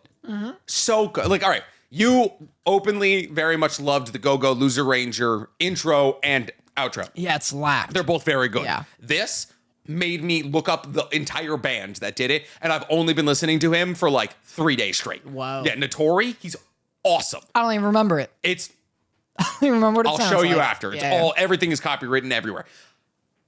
And then they get to the school. Yeah. And the guy walks up with like a long tassel earring. He's got like a eye patch. He's like, oh, I lost. He's like, there's a Chinese spirit sealed in my eye. There's a guy with an orange afro in the corner doing pull-ups. There's like, you know he was lying, right? I know. Okay, I'm just saying. I'm aware. Yeah. Okay. And then there's like another one, like the angry dude who walks in with like he's just Baji from Tokyo Avengers, but he like walks in, he's all pissed off and everything, and I'm like the character design of everybody. And then there's a guy with the earrings and the earbuds the in the back. pink-haired dude. Yes. Fucks. Yeah. That's a good design. They all have fantastic character designs, and I love how everybody looks, and like their personalities match, and like it's this clash of like, oh, he wants to reach this top spot, but like, does Bofriend want him there? He's already like loved by everybody. He's lauded once he enters like the classroom. I loved it. I think it's setting up for a really fun story. And I don't get how you don't enjoy it. I think it's the stupidest thing I've ever seen. I hate this anime. It's so baffling to me that you loved Go Go Loser Ranger too. Why? I'm not like I enjoy it as well. Things happened in it. I enjoy it as well. Like yes, it's action packed. From like the first 2 episodes are action packed. Yeah. It literally opens with monsters invading Earth and battling. There's a battle 4 minutes in. Yeah. It's just so weird to me that you don't like the story about fighting. It's because it's so silly that he's going to fight school to fight. And also, and it's like, they're all just like, he gets in the class and it's all these kids just fucking like, what's up, newbie? And he's like, I'm here to kick ass. And some dude walks in, throws a desk, and is just like, who's getting a beating? And it's like, where is the teacher? This literally where is I need an adult. There's fucking graffiti all Everywhere. on every wall. Yeah. And it's like, fucking sink this school into the ground. I can treat this like the Tropicana in Vegas and just level Yeah, it. when are they gonna fucking set off the C4 charges that are most definitely in the Oh, they're already, floorboards? the holes are drilled. They're pressed in there. It's just waiting for like the last teacher to quit. And they're like, all right. Just Sakura Hakura is so boring. He's so nothing because he's trying to be Sasuke and Naruto at the same time. Fair. Where he's like, nobody likes me. Oh, I got the 2 colors here. Yeah, he's got this Naruto side where he's like, nobody likes me, I'm a social outcast, and I'm shy and embarrassed. But then he's got the Sasuke side where he's like, I'm hot and sick as fuck, and you can't have both. You really can. Because then it's like, oh, like if Naruto was hot and a great fighter right out the gate, Yeah. he'd be so much less interesting. Naruto's so cool because he genuinely sucks at being a person and being a ninja. Yeah. And so seeing him get better is the show. Sakura Hakura is like, no one likes me for no reason, and I transferred to this school to fight, which is the silliest premise I've heard in a modern day realistic anime. I mean, And then, but on top of that, it's fine that it's silly. It's fine that it's like that because I'm like fine with like over the top, like John Wick. I love John Wick 4, where it's just 3 assassins being assassins. Yeah. I don't need like crazy motivation, but they don't go over the top enough with it. Like if he was like, I'm going to fight school to be the best fighter. And then like episode 1, it's just like the sickest thing you've ever seen in your life. Then I'd be into it. going to blank to be the best blank is a very common anime trope. Yeah, it's the boring irregular at in magic this. school. It's assassination classroom. It's the irregular at magic school. But they usually have like a reason. Like Naruto wants to be Hokage because nobody will listen or like him. And if you're Hokage, everyone has to listen to and like you. This guy wants to be the best fighter because he's good at it. So he can be the leader of like, so nobody can look down on him anymore. Like he's like, I'm going to a place that like where outcasts like me are accepted, and I'm going to become their king. Essentially, he wants to be the king of the outcasts so that people can't look down on him anymore. I explained this to you last week. I guess it's just boring. It's not doing anything interesting or new. It's a fighting anime. They never do anything interesting or new. But the fights aren't good. No, they absolutely are. There was like no fight in this one. Yeah, because he was walking to school. Yeah, so nothing happened. He also- 50% of the show, nothing has happened. There was a fight. There was fully a fight. He mopped up those 5 kids. He does a drop kick and then the fight happens off screen. That's fair, it does. 0 fight. There's about to be a fight next episode. But then we'll see. Well, he's going to have to fight against the Baji kid. Yeah, hopefully it's cool. Probably. Hopefully. You haven't seen Kengan Ashura, Baki? No, I was thinking about starting one of those though. Okay. Have you seen Hajime no Ippo? Yes. My friend started that. He said it's really good. Tootsie Roll, baby. I guess. Little Tootsie, hit a little slide. You know the best boxing anime? Incredibly underrated boxing anime? Not Megalobox. We do this every single time. The one with the steampunk one. Levius, dude. That shit went so hard. That was a Netflix anime. Yeah. But they did very well. Netflix, actually, the only good anime that they do is fighting anime. Yeah. That's like their number one thing. and Beastars. And Beastars. Sure. Thanks. You And- love Delicious in Dungeon. That's Netflix. Oh, fuck, you're right. But that was Trigger. Like, they just, like, got the rights to a Trigger anime. Yeah, Netflix. Do they do that? No one working at Netflix animates. You don't think so? No. No? 100% Not like 7 Deadly Sins or anything? No, I guess you're right, yeah. No one at Netflix like shoots film. Like they just like pay people to do it. To get like the licensing rights to things. Yeah, and same with Dungeon Meshi was very good. Dungeon Meshi, and then what was that other one? Fuck, I just had one. With how much vitriol you got for your Dungeon Meshi take, are you going to watch it now? No, A lot of people were like, you would very much enjoy it. I don't think I would. It's just like a slice of life cooking one, right? I mean, there's a fair amount of action. They kill a dragon. They have to battle against a water sprite. Kelpie tries to kill them. There's a dwarf that they like. The only thirst trap, the only horny part about Dungeon Meshi is that there's a skimpily dressed dwarf man who gets sudsed up one episode and they make him real nice and clean. And this man can cook. He like, I don't know, like this might expose me for like not knowing what the female gaze is, but like I feel like he is the furthest fringes of the female gaze because he just like carries a pan around. He's super awesome. He's like, I'm gonna do everything the difficult way. He's like, I don't want a fire made from magic. I'm gonna start it my own way. And then he just provides. And he's just fucking around and he provides. Yeah. And he's just like kind of like a slutty little bitch. And he's like fucking that guy. His name is Senshi. He's awesome. He's literally, there's like 2 like female characters in the show, never once like thirst trapped in any way. And it's just like Senshi. He's just like this little slutty whore. Maybe I'll check it out. It's fucking great, man. It's really good. I mean, it's the best explanation I saw of it is it's a story about an autistic guy like hyper focusing on something in a dungeon. I low-key love autistic characters in anime. Yeah. Love Rampo, love L. They're just so satisfying. Yeah. Maybe I'll check it out. The main character is literally just like an autistic dude whose hyperfixation is monster food. I love a hyperfixation. Yeah. Maybe I'll check it out. It's fun. Is it episodic though? Like, No. Is it a story? It's a story. Okay. It's like them trying to get to the lowest. Can't do. It's like they got to they went to the bottom of this dungeon and battled against a red dragon. The red dragon eats the main character's sister, and then the entire rest of the arc, like the entire rest of the story, is them trying to get back down to that low level to get to to his sister before she's fully digested by the dragon. Gotcha. Yeah, I can't do ones that are like a new thing every episode, like it resets and is like infinite. I thought you've seen Psyche K. No, You haven't seen Psyche K? no, I don't think I'd like it. You wouldn't. You'd hate it. Yeah, It's I fun. bet. Yeah. You fucking despise it. Why are you co-opting my Because I love it. insult It's my thing now. Listen, Well, I'm taking the word back, baby. Yeah, I guess Absolutely. so. So you hate everything that's fun. You hate Windbreaker, and I said, these boys gonna kiss. That was my. Also, big note: Sakura's an Inosuke. Voice actor wise? Oh, crazy! I didn't recognize. Did you like when he gets like riled up? It's like a different voice direction because like every time Inosuke talks, he's like, but like when he gets riled up, you can hear the Inosuke. Interesting. It's really I didn't funny. notice. Because he was like screaming at the blonde-haired one about something, and I was like, oh my god, that's fully Japanese VA Inosuke. Wow. Yeah. I don't think I've ever recognized a Japanese voice actor doing a different thing. What? How? I don't know. There's so many iconic like voice. All right, Nanami's voice actor. I wouldn't recognize it. Nanami's voice actor. He's literally just like, Yeah, it's just deep. So deep. Yeah. He's the voice actor But from. so is Sukuna. You know? Fair. But Sukuna, I think Sukuna is also voice Watch him be actor. the same man. No, that would be hilarious. Like a Chris Sabat just doing like everybody in Dragon Ball. Yeah. Sukuna, Japanese voice actor, is Junichi Suwabe, who does. Oh God, I don't recognize any of these.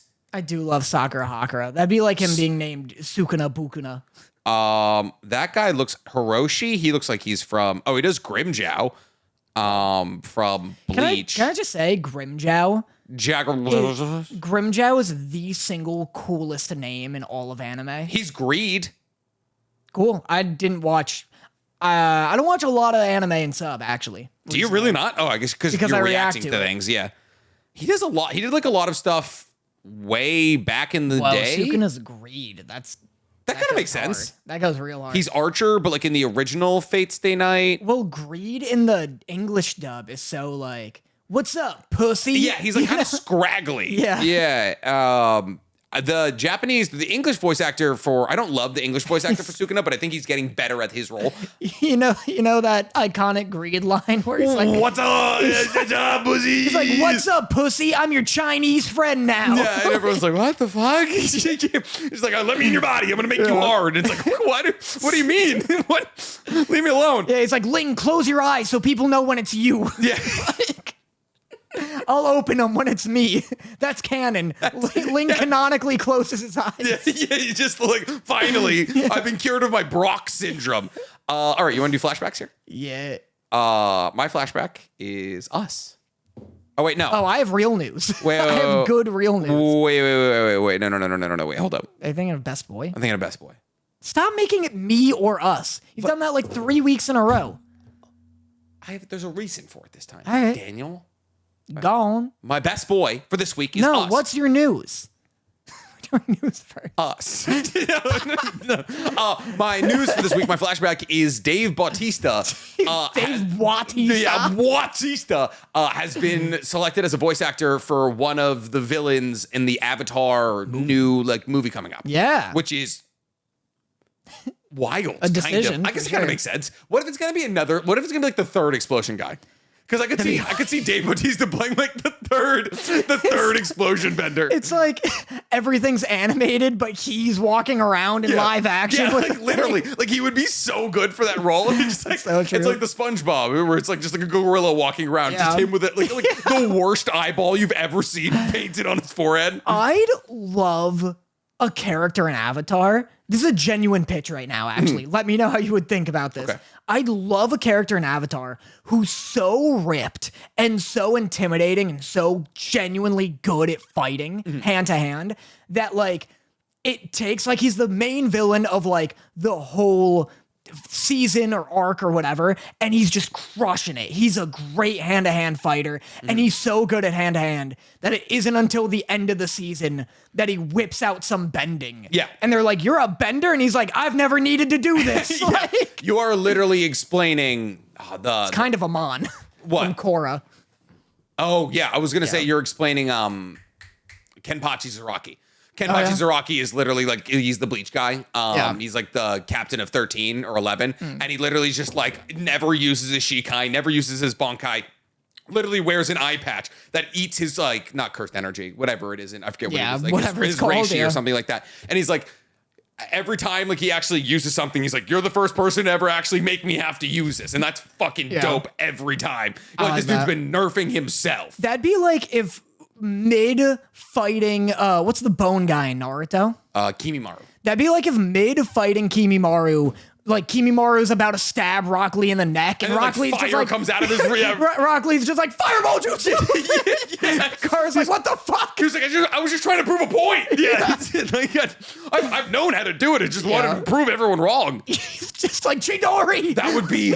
Oh, that'd be so good. It's just like, it's like him battling against Gaara, and Gaara like keeps finally lands kick on Gaara, and he's like, well, proved it. And he's like, Rasengan. He breaks his leg, and he's like, oh, Chidori, you fuck. Yeah, planetary devastation. Do I give the Rinnegan? Just opens his eyes. He's just like, Tsukuyomi. Yeah, this is why I have bangs. Yeah, third fucking eye. That'd be sick as hell. That's sick. Do you have a flashback this week? Yeah, my flashback is that Dan Harmon. Do you know Dan Harmon? The guy who's in jail. No. The guy for beating his wife. No, that's Justin Roiland. Oh, same guy. Yeah. Yeah. Dan Harmon is the other creator and writer of Rick and Morty. Gotcha. He is going to write the live action One Punch Man movie. There's a live action One Punch Man movie? Yep. I mean, not yet, obviously. That should have been the flashback. What do you think this is right now? This is my flashback. A live action One Punch Man movie? What do you mean this should be the flashback? When was this announced? Bitch, what segment is this? What do you? But all right, you buried the lead. You're like, oh, Dan Harmon yeah. is writing It's breaking news. the One Punch Man. I didn't even know this was happening. That's wild. Let me make sure, actually. No, you're absolutely right. I'm reading thank God. it right now on Kotaku. Live action One Punch Man movie recruits Rick and Morty co-creator. Dan Harmon will work alongside Heather Ann Campbell on the Sony Pictures project. Yeah. Isn't that crazy? Sony Pictures and Dan Harmon are making a live action One Punch Man. Mm-hmm. Who? Okay. This is a conversation we have every time a live action comes out. But genuinely, who is this one for? You know, like Okay, no. Because here's my thing, right? One this is Punch for Man. all the fucking college stoners who got real into One Punch Man the second the first season came out. Yeah, okay, but One Punch Man has been in like season intermission hell for like 5 years now. Not like maybe not that long, like 3 or 4 years. Season 2 came out, and then like a bunch of studios were like, oh, we'll take it. It's really hard to adapt the beauty of that manga into like an anime like style. So like Mappa's now picking it back up, and I don't think we're getting it until like 2025 or something like that. But One Punch Man is not that big. One Punch Man is so big. It's in America, especially. Is it? It's huge in America. Says who? I mean, it just hasn't. Season 1 was gigantic. Was it? Yeah, it just hasn't had a new anything in like when years. season 1 came out, I watched it, but like I'm not like I have to like separate myself from like the standard. Like I have to separate myself from like, oh, just because I'm watching it doesn't mean it's huge. But if there's like merch in like Hot Topic, and if you like, I know One Punch Man and Attack on Titan are the 2 anime that I could ask like a random person if they've seen and have a pretty high chance of getting a yes. I guess, yeah. Out of like modern anime, like if I asked someone, they're so different. That's the weird part. But if I asked like a random ass person, like, hey, have you seen Jujutsu Kaisen? I'd probably get a no. So you think One Punch Man is more popular than JJK? I think among normies. Among normies?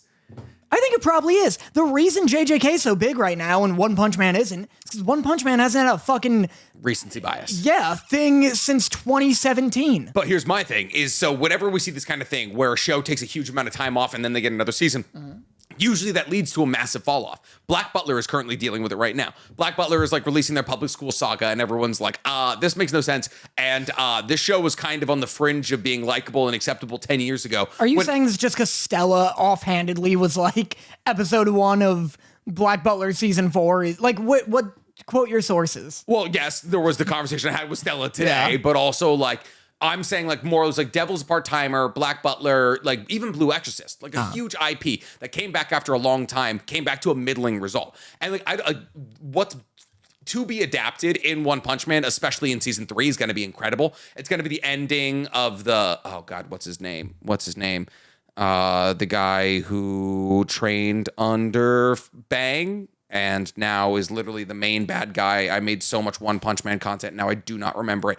Anyways, there's like the whole Monster Saga arc. There's like a monster invasion arc where like all of the heroes go and invade like this huge monster like hideout area, and it's like the top 10 heroes all in important battles, and Saitama's like kind of sidelined by the entire thing, stumbling upon what later becomes the overarching theme of the manga that we're now actually just getting into. But like, it's just been so long that since it came out, and since seasons 2 like wasn't that good animation wise, and everyone was like, oh, like this doesn't Garo. Everyone was like, oh, like this doesn't live up to the hype that I expected it to like fill out to because the manga is so gorgeous. It's like, if you put out a middling result and then take 4 years off, I feel like less people are going to come back to it. So then looking at that IP and being like, that's what needs a live action adaptation is kind of crazy to me. Dude, that movie's going to do so well. Do you think so? All it needs to be is expensive. That is such an easy movie to make. That is outrageous because it's all fucking stoner college dudes. That are going to be doubly brought in by the fact that Dan Harmon is writing it. Dan Harmon's writing it, so it'll probably be well written. It'll probably be rated R as well. Hopefully, I mean, that'd be hype. Very gory, like manga and anime. Yeah. It was all like people who like grew up with Naruto but like hardly watch anime nowadays. Yeah. Then One Punch Man came on Netflix. Tons and tons of normies watched it. Yes. We're super into it. Sarah's best friend, Sarah, loves One Punch Man. Sarah's best friend is named Sarah? Yeah, with an H. Oh, love that for her. For ho. Got her ass. Newly single. But what's it called? She she loves it. Like, again, I think like you could throw a rock into a crowd and have a high chance that that rock hits a One Punch Man fan. Like, fuck! Do you like One Punch Man? I do. I just forgot most of it. Yeah. He's like just hemorrhaging. like, I think people will be so hyped because it's just all they care about is that it's funny and that it explodes. I guess. If you just give it money, also like, if you just give it money, the Fast and the Furious fans like it will consume the Fast and the Furious. Also, crowd. every character outside of Saitama is like infinitely interesting. Yeah. But like, I find that, or you think they're going to adapt the story, or it's just going to be like a loose adaptation, like a loose like interpretation of a character who can destroy everything in one punch, being surrounded by. They'll probably adapt the story. The thing is, you can cut out 80% of the story, in my opinion. What do you mean? It's just the same thing every episode. You know I don't like One Punch Man. If you cut out, it'll probably just be season 1. I don't know if they'll get to Boros though. No, here's my thing: is you're not wrong. Boros seems like a lot to do by the end of one movie. I don't know how they end it. I don't think they get to Boros. No, Boros. I don't know. You No, can't. you could. No, you're In absolutely. 2 hours, you set up Saitama and then get to Boros. Yeah, I'd say so. Okay, you have to remember what happens between Saitama and Boros. It's the forced evolution project with like a Super Koba Carnage or whatever his name was. There's like the introduction of Genos and like his doctor. There's like him taking the hero exam and then like breaking all the machines, and then him still getting like a C ranking. And then like 6 episodes of the same thing happening over and over again. Like there's like the giant. There's like the giant in the beginning. Fish. There's the big. Oh yeah, like the guy. The Justice Crash. Moomin Rider attacks the King of the Ocean. Yeah. You can skip all that. You're That's right. what I'm saying. I was like gonna be offended, but then I was like, no, legitimately, if you were just trying to adapt, One Punch Man would be a very easy story to adapt into a movie format. This is my thing with a Naruto movie, where I'm like, you can't skip anything. Yeah. Look, you can't skip the Land of Waves arc. You can't skip the Chunin exams, the Konoha Crush arc, or the Sasuke retrieval arc. And that's like 200. It's like 140 episodes of content you have to adapt. That's well paced, mind you. One Punch Man, you could definitely skip things because like. There's no, all right, and this is kind of Saitama's entire point. There's not a whole lot of character development for Saitama. Yeah. It's like you need to establish the fact that Genos is like getting broken a lot and trying to overcome like his weakness as he sees it. He's trying to get revenge against Metal Knight, or like maybe like, I don't even know if it's Metal Knight. It's like a cyborg that may not be Metal Knight.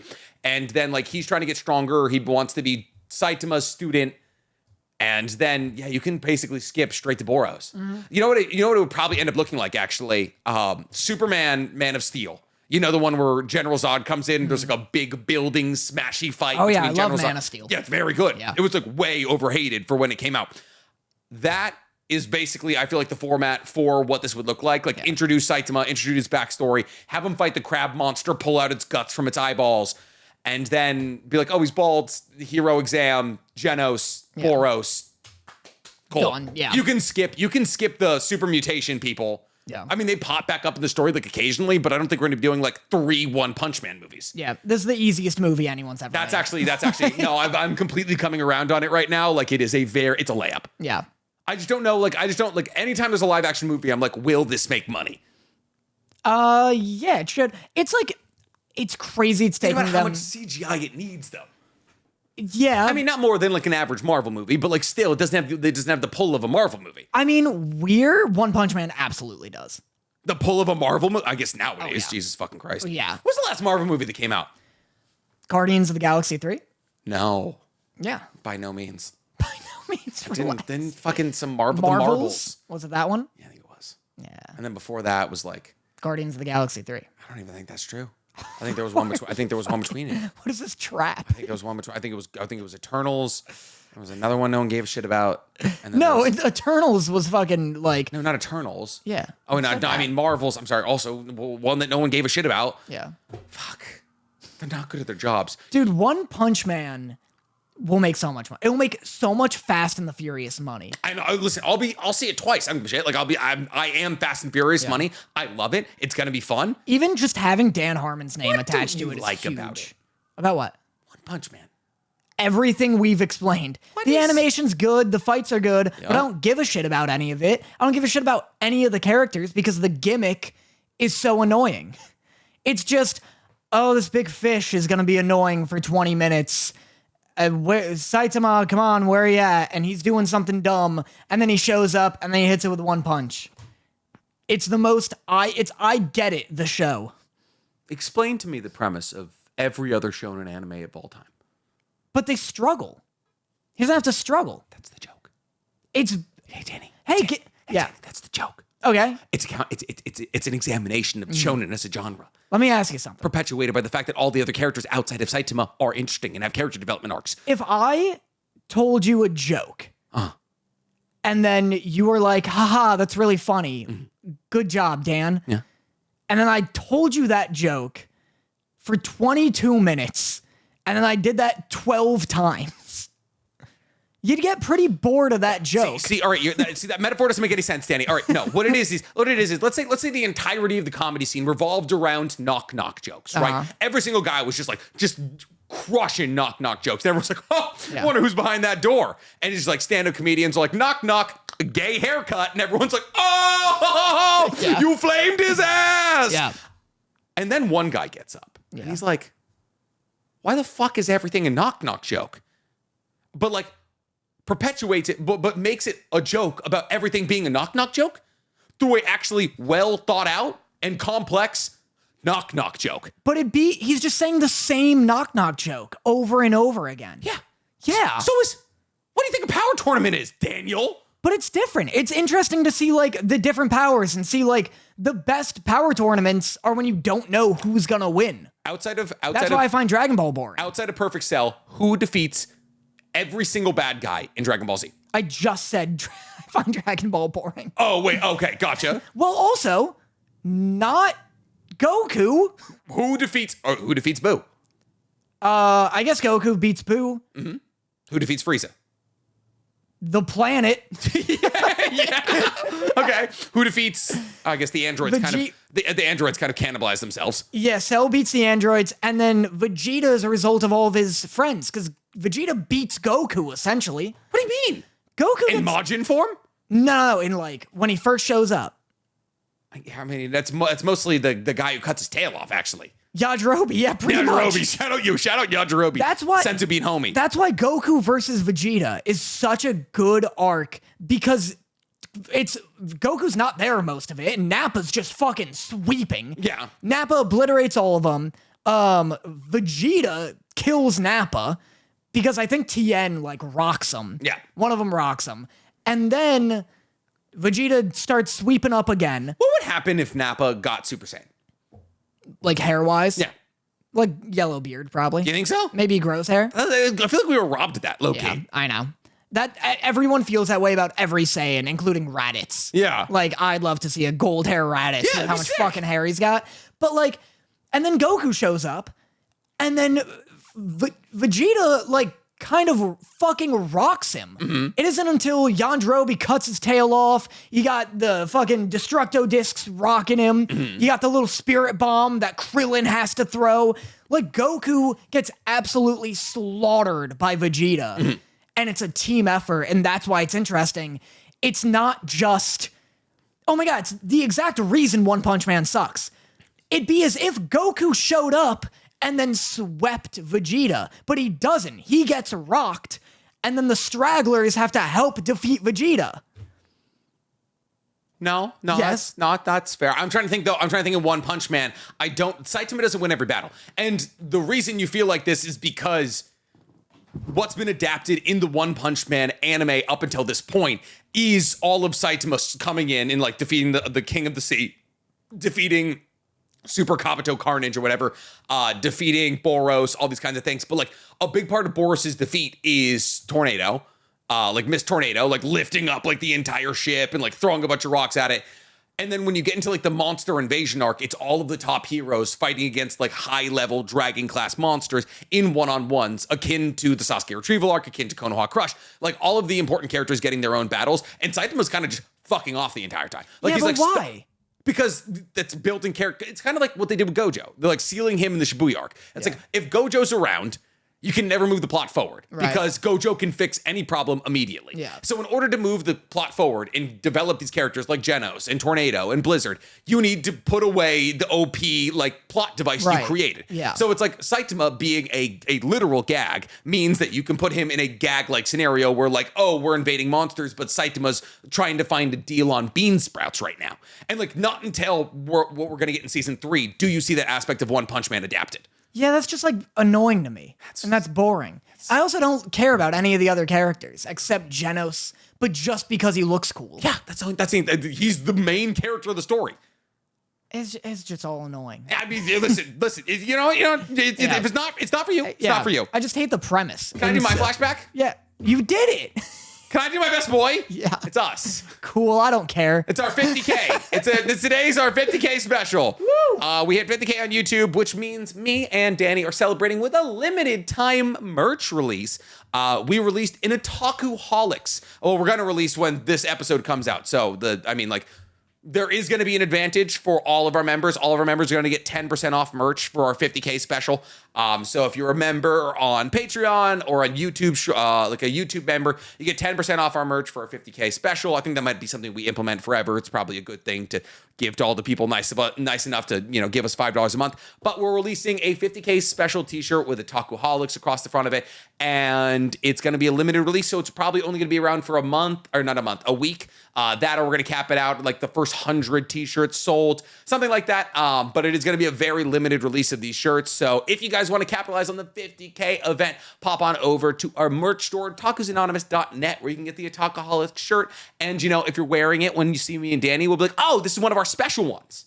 And then we'll kiss you right on your mouth. Nick will kiss you. I've been trying to stop that. Oh, Christ. In there. You and me. In there. Oh. As long as you buy the t-shirt. Is that why the mic looks that way? The mic looks like that way because I've had this mic for 2 years, and I get real up on it. Yeah, boy, do you. There was also an entire period in my content career when I was filming like 10 YouTube videos a week, and I was like also streaming, and so I had to constantly have a throat lozenge in while recording.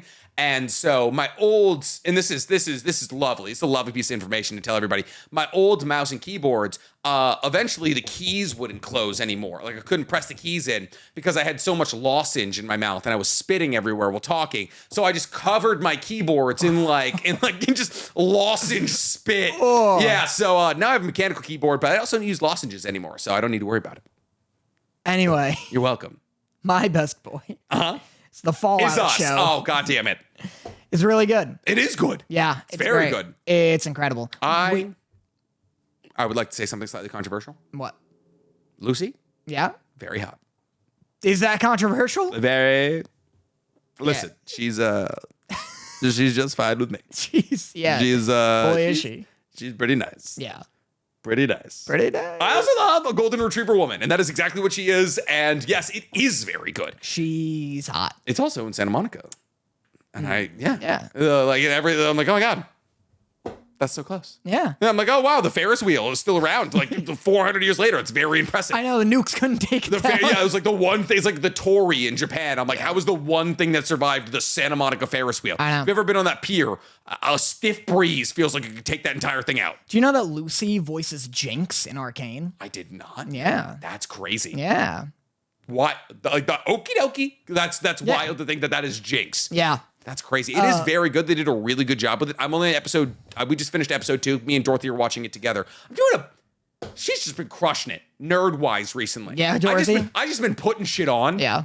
And because we're always watching shit, and I've just realized like I'm always looking for like some bad action movie to throw on. I'm like, I'm just gonna throw the shit I want to watch on, and then she's trapped with me because she loves spending time with me, and I'm like watching something, and then she gets like Stockholm syndrome into it, and I was like, cool, we're watching the Fallout show now. Nice. That's how I got her into Link Click. I just put it on one day, put it in Chinese, and she was just like. I was like putting Cocomelon on for a baby. She was like, I know what they're saying. I was like, fucking right. Yeah, you do. Wow. I have to read the subtitles, but I'm happy you're enjoying it. I gotta try that. Yeah, just English. Your Sarah speaks English. But Fallout show, well, you were talking before about like One Punch Man. You're like, man, it's gotta be so expensive. Like, they'll never do that.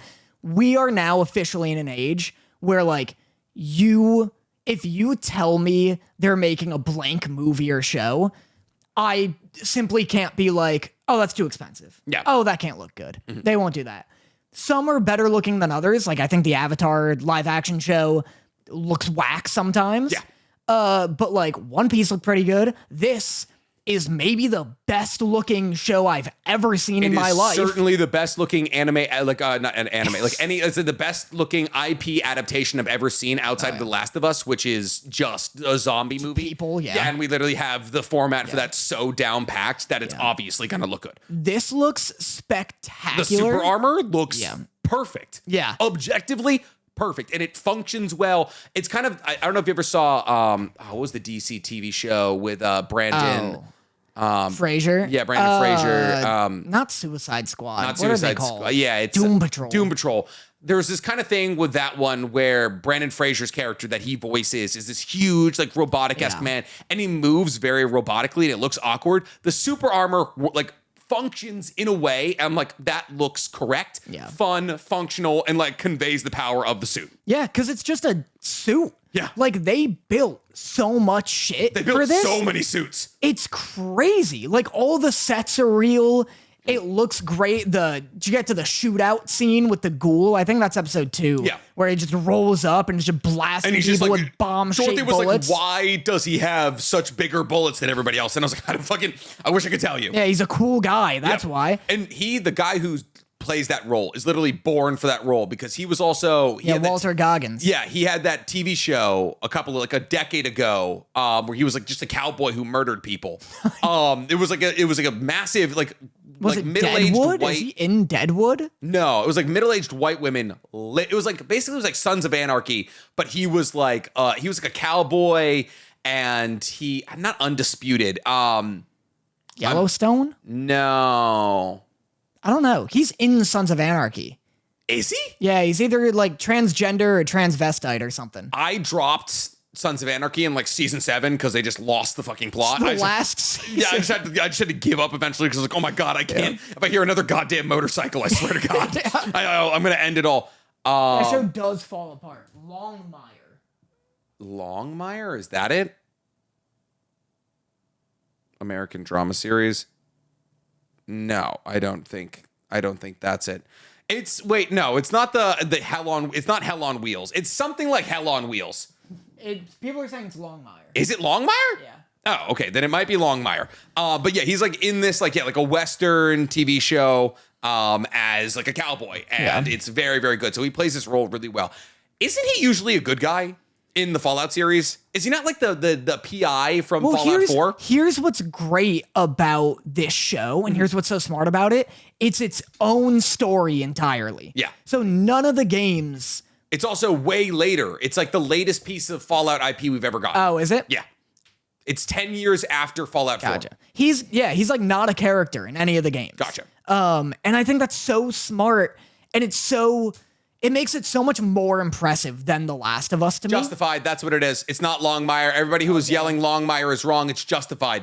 It's Justified. Whoever said that, you're a genius. Nice. Yes. But what makes the Fallout show more impressive than The Last of Us show to me is that it is so good and it's its own unique story. Yeah. Like entirely, which is so good. Like, because The Last of Us is already a movie, essentially. Yeah. It's just a 8-hour long movie. It's a movie that you play. run to the scenes of. Yeah. It's funny when I'm playing The Last of Us and Sarah's watching. She wanted to see what the game is like. Mm-hmm. And it's so funny that moments in the show where it's like, oh, we need a car battery. And they go to Bill's and they see a note and it's like, car batteries in the garage. Good luck. Yeah. In the game, they're like, we need a car battery. And he whips out a map and he's like, all right, well, it's 40 miles north. If we carve our way up there, we could get it. And it's you're just stabbing zombies the entire way. And they're like, okay, yeah, we figured this out immediately. It's like all the show had to do to make a good show is remove the gameplay. Yeah.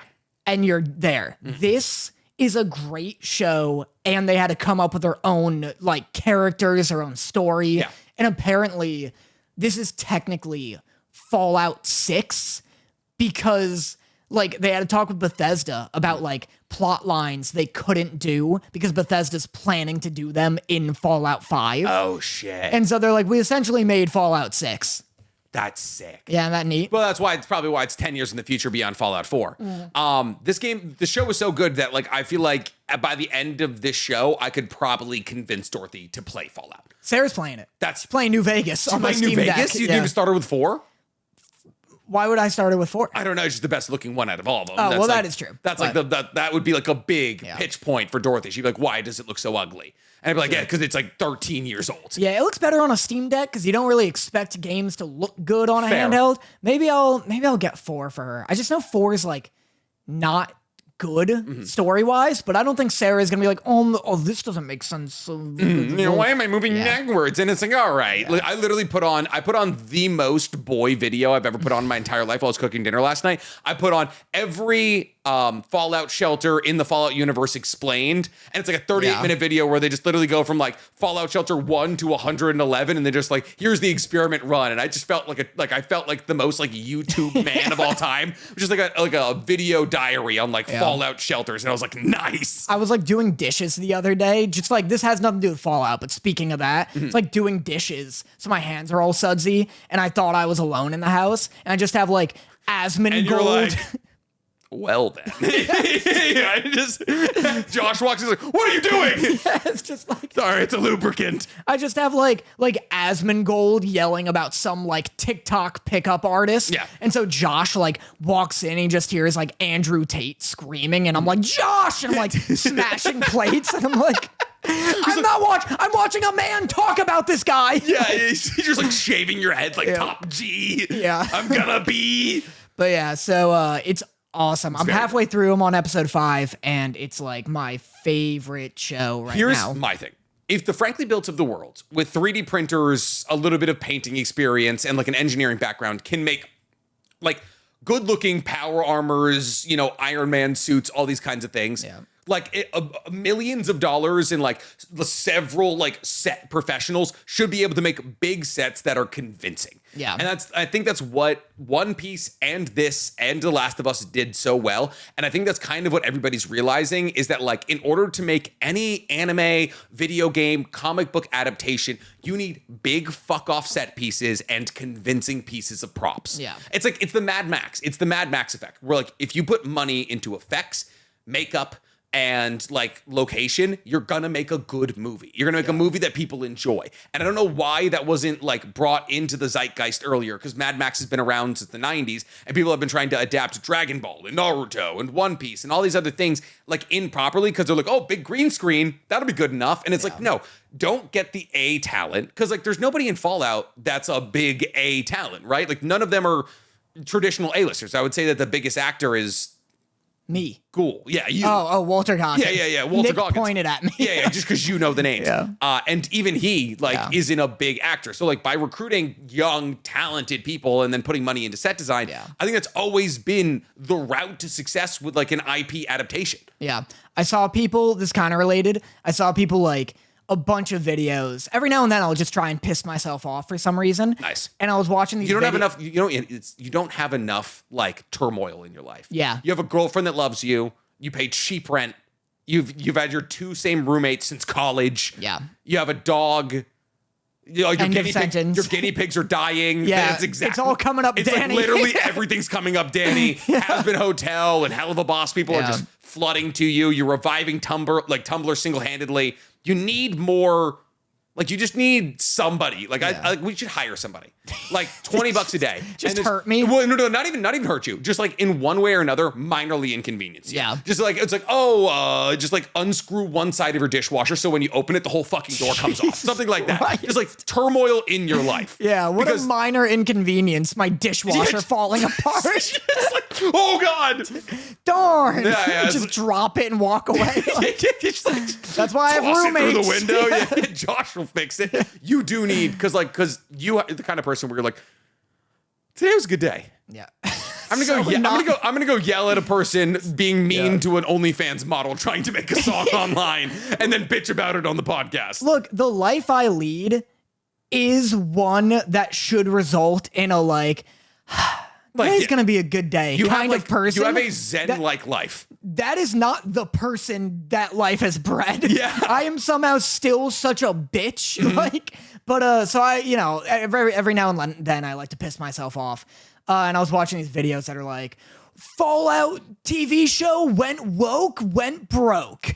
And just people being like, this shit's woke. There's a woman. There's a black. There's and it's like, and I'm like, not only is that like so stupid and infuriating, but it's one of those things where it's like, it's like just the reason I if I see one of these TikToks, I'll watch it is because I'm like, the goal is I need to see what their logic is to like justify the idea that they're not being racist. Because this show is so edgy and so like not that like quote unquote woke.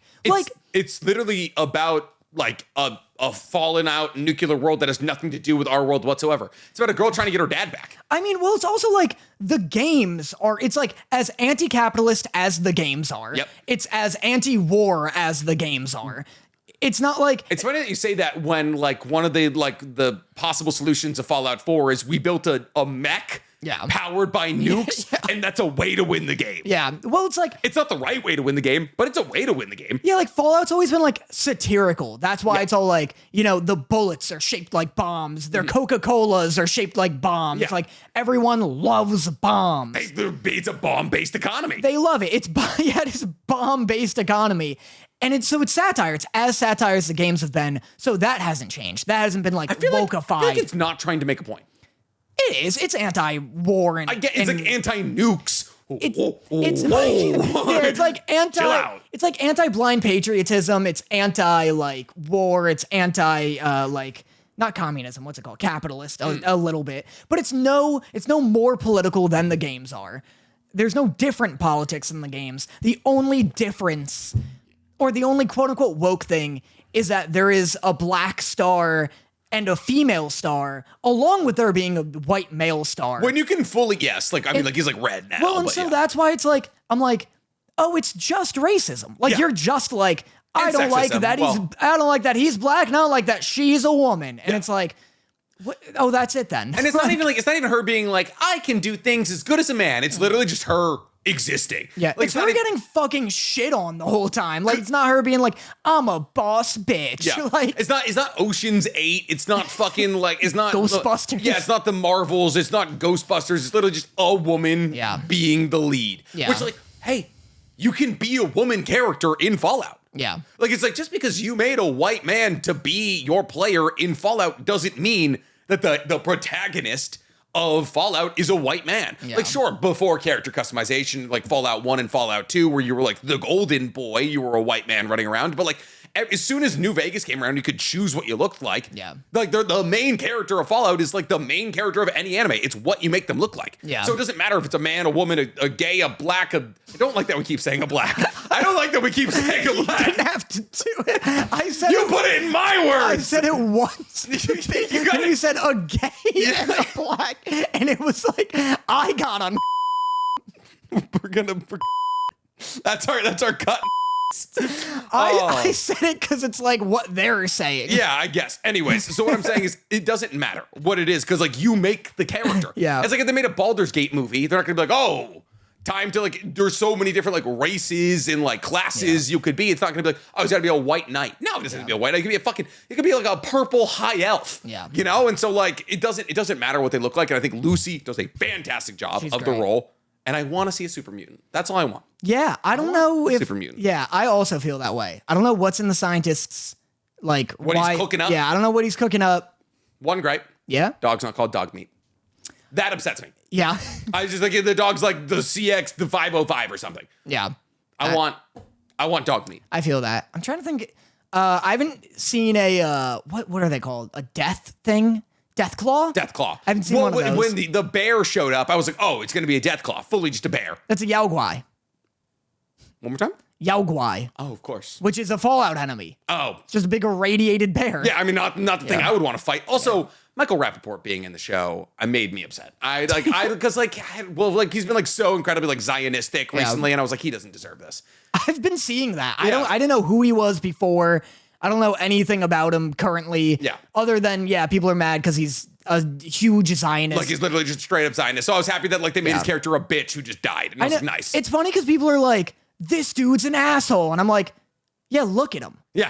Like he's always, and he's always been that. Well, I was like, I saw the TikToks and I was like, yeah, this guy looks like a piece of shit. Yeah. Like, you just shocked. literally look at his fucking face. All right, that brings us to the part of the show where me and Danny do our love letter, where me and Danny poll our incredible live audience of 56 people hanging out, watching the podcast live, and to have them ask us a question that we answer live on this podcast. So if you guys ever want to watch us live or ask us a question that could get answered on a podcast, please become a member over on Patreon or YouTube. Members, for either $4.99 or $5.99 to be Team Nick or Team Danny. You'll also get 2 additional hours of Nick and Danny content a month. Me and Danny have to choose if we're going to be playing Fortnite because of the Avatar event or For Honor because Danny's been begging me to do it for this entire time we've had Patreon content. Caden Thomas asks, what's the greatest final stand moment in anime? I'm going to go first. Okay. My answer, Whitebeard. Okay. Incredibly easy. Whitebeard in the War of the Best Marine Ford, I think he gets shot like 360 times, 2 cannon blasts to the chest, stabbed like 1,000 times, and he's just like quaking entire oceans, going against like Kizaru and Akainu, like all these incredibly powerful people from One Piece. And like at the end, still with 2 holes in his chest, already on his deathbed, like still known as like this 70-year-old absolute menace who's just yugging sake, brought all of his thousands of pirates to like literally bring the war to the most powerful force in the entire One Piece universe. Still, like, stands against Blackbeard, against the entire world, and lets everybody know that the One Piece is real. That spurned some of the greatest memes of all time. So yes, if I had to say the greatest final stand of all time goes to Whitebeard. Interesting. Mm-hmm.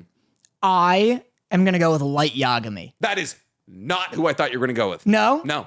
He, for some reason, like, the voice acting in the dub specifically goes so hard when in he's Light's just like, final stand. when he's like running away, he's getting shot at, and he's just like writing people's names down. I love that like guns are drawn on him and he thinks he's gonna pop the little secret compartment on his watch, unfold this tiny little paper, and then write a name down before he gets shot. Yeah. Like what a Write silly all 5 of them. Yeah. yeah, like it's just like, all right, I did do it. Let me just write my will real quick. Oh, no, here, let me give you my confession written on paper.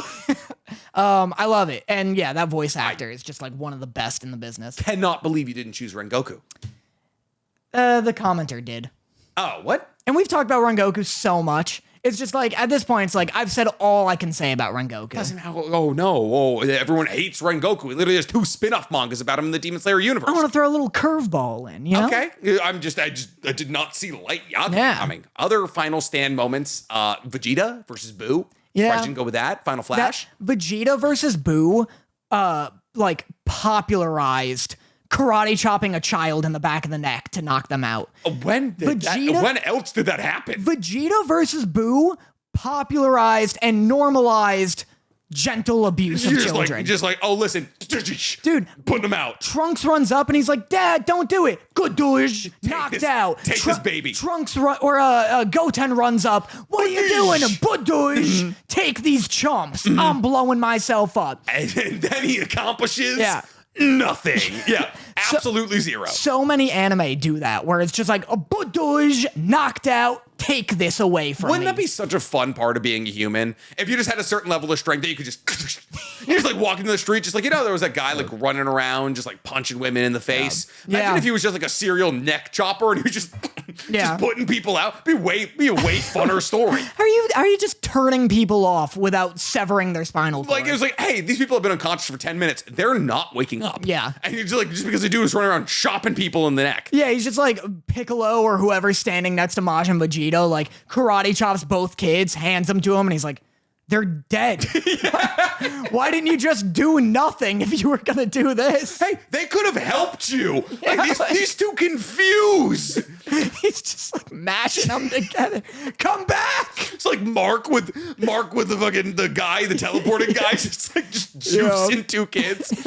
All right, well, that's all we have, ladies and gentlemen. Thank you so much for checking in for episode 62 of Otakus Anonymous. We appreciate you guys hanging out with us here. We appreciate our live viewers. And remember, guys, when you see this video, there is a limited edition t-shirt being run through our merch store right now that you can pick up and show us when you meet us at cons like Comic Palooza, which me and Danny are going to be at May 24th to the 26th, doing 9 total panels between the 2 of us, which is absolutely insane. But hey, listen, they need people to beef up their anime backbone, and apparently that's what me and Danny are doing. We're doing 12.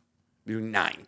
You're right. 3 me, 3 you, 3 us. Yeah. We're also in the process of being confirmed for Colossal Con, Texas. Me and Danny are going to be in Houston twice this summer. So if you're going to miss us at Comic Palooza, don't worry. We're also coming back in what? When is Colossal Con? Like late June, like several months from now. It's not like that far away. It's either June or July. Don't worry, we're gonna cut all this. I'm worried. You should be. ColossalCon Texas is going to be, oh my God.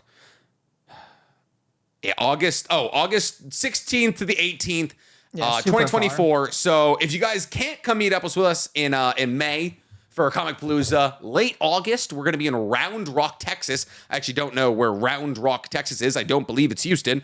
But we're going to be doing a big Texas summer. Yeah. Which is not exactly the place you want to be It's for hot. summer. It's hot. Oh, We'll God. be at a water park. Round Rock is outside of Austin. We're going back to Austin. I fucking love Austin. Oh, I'm going to get barbecue. So, yeah, 2 separate cons that me and Dan are going to be at in Texas this summer. So if you want to see this Comic Palooza or ColossalCon, pop in and hang out with us. I've been NCHammer23, also known as the Weeb Commander, also known as Nicholas Connor Daniel. I've been Danny Motta. Cool. Bye. And now for my next number, I'd like to return to the classics.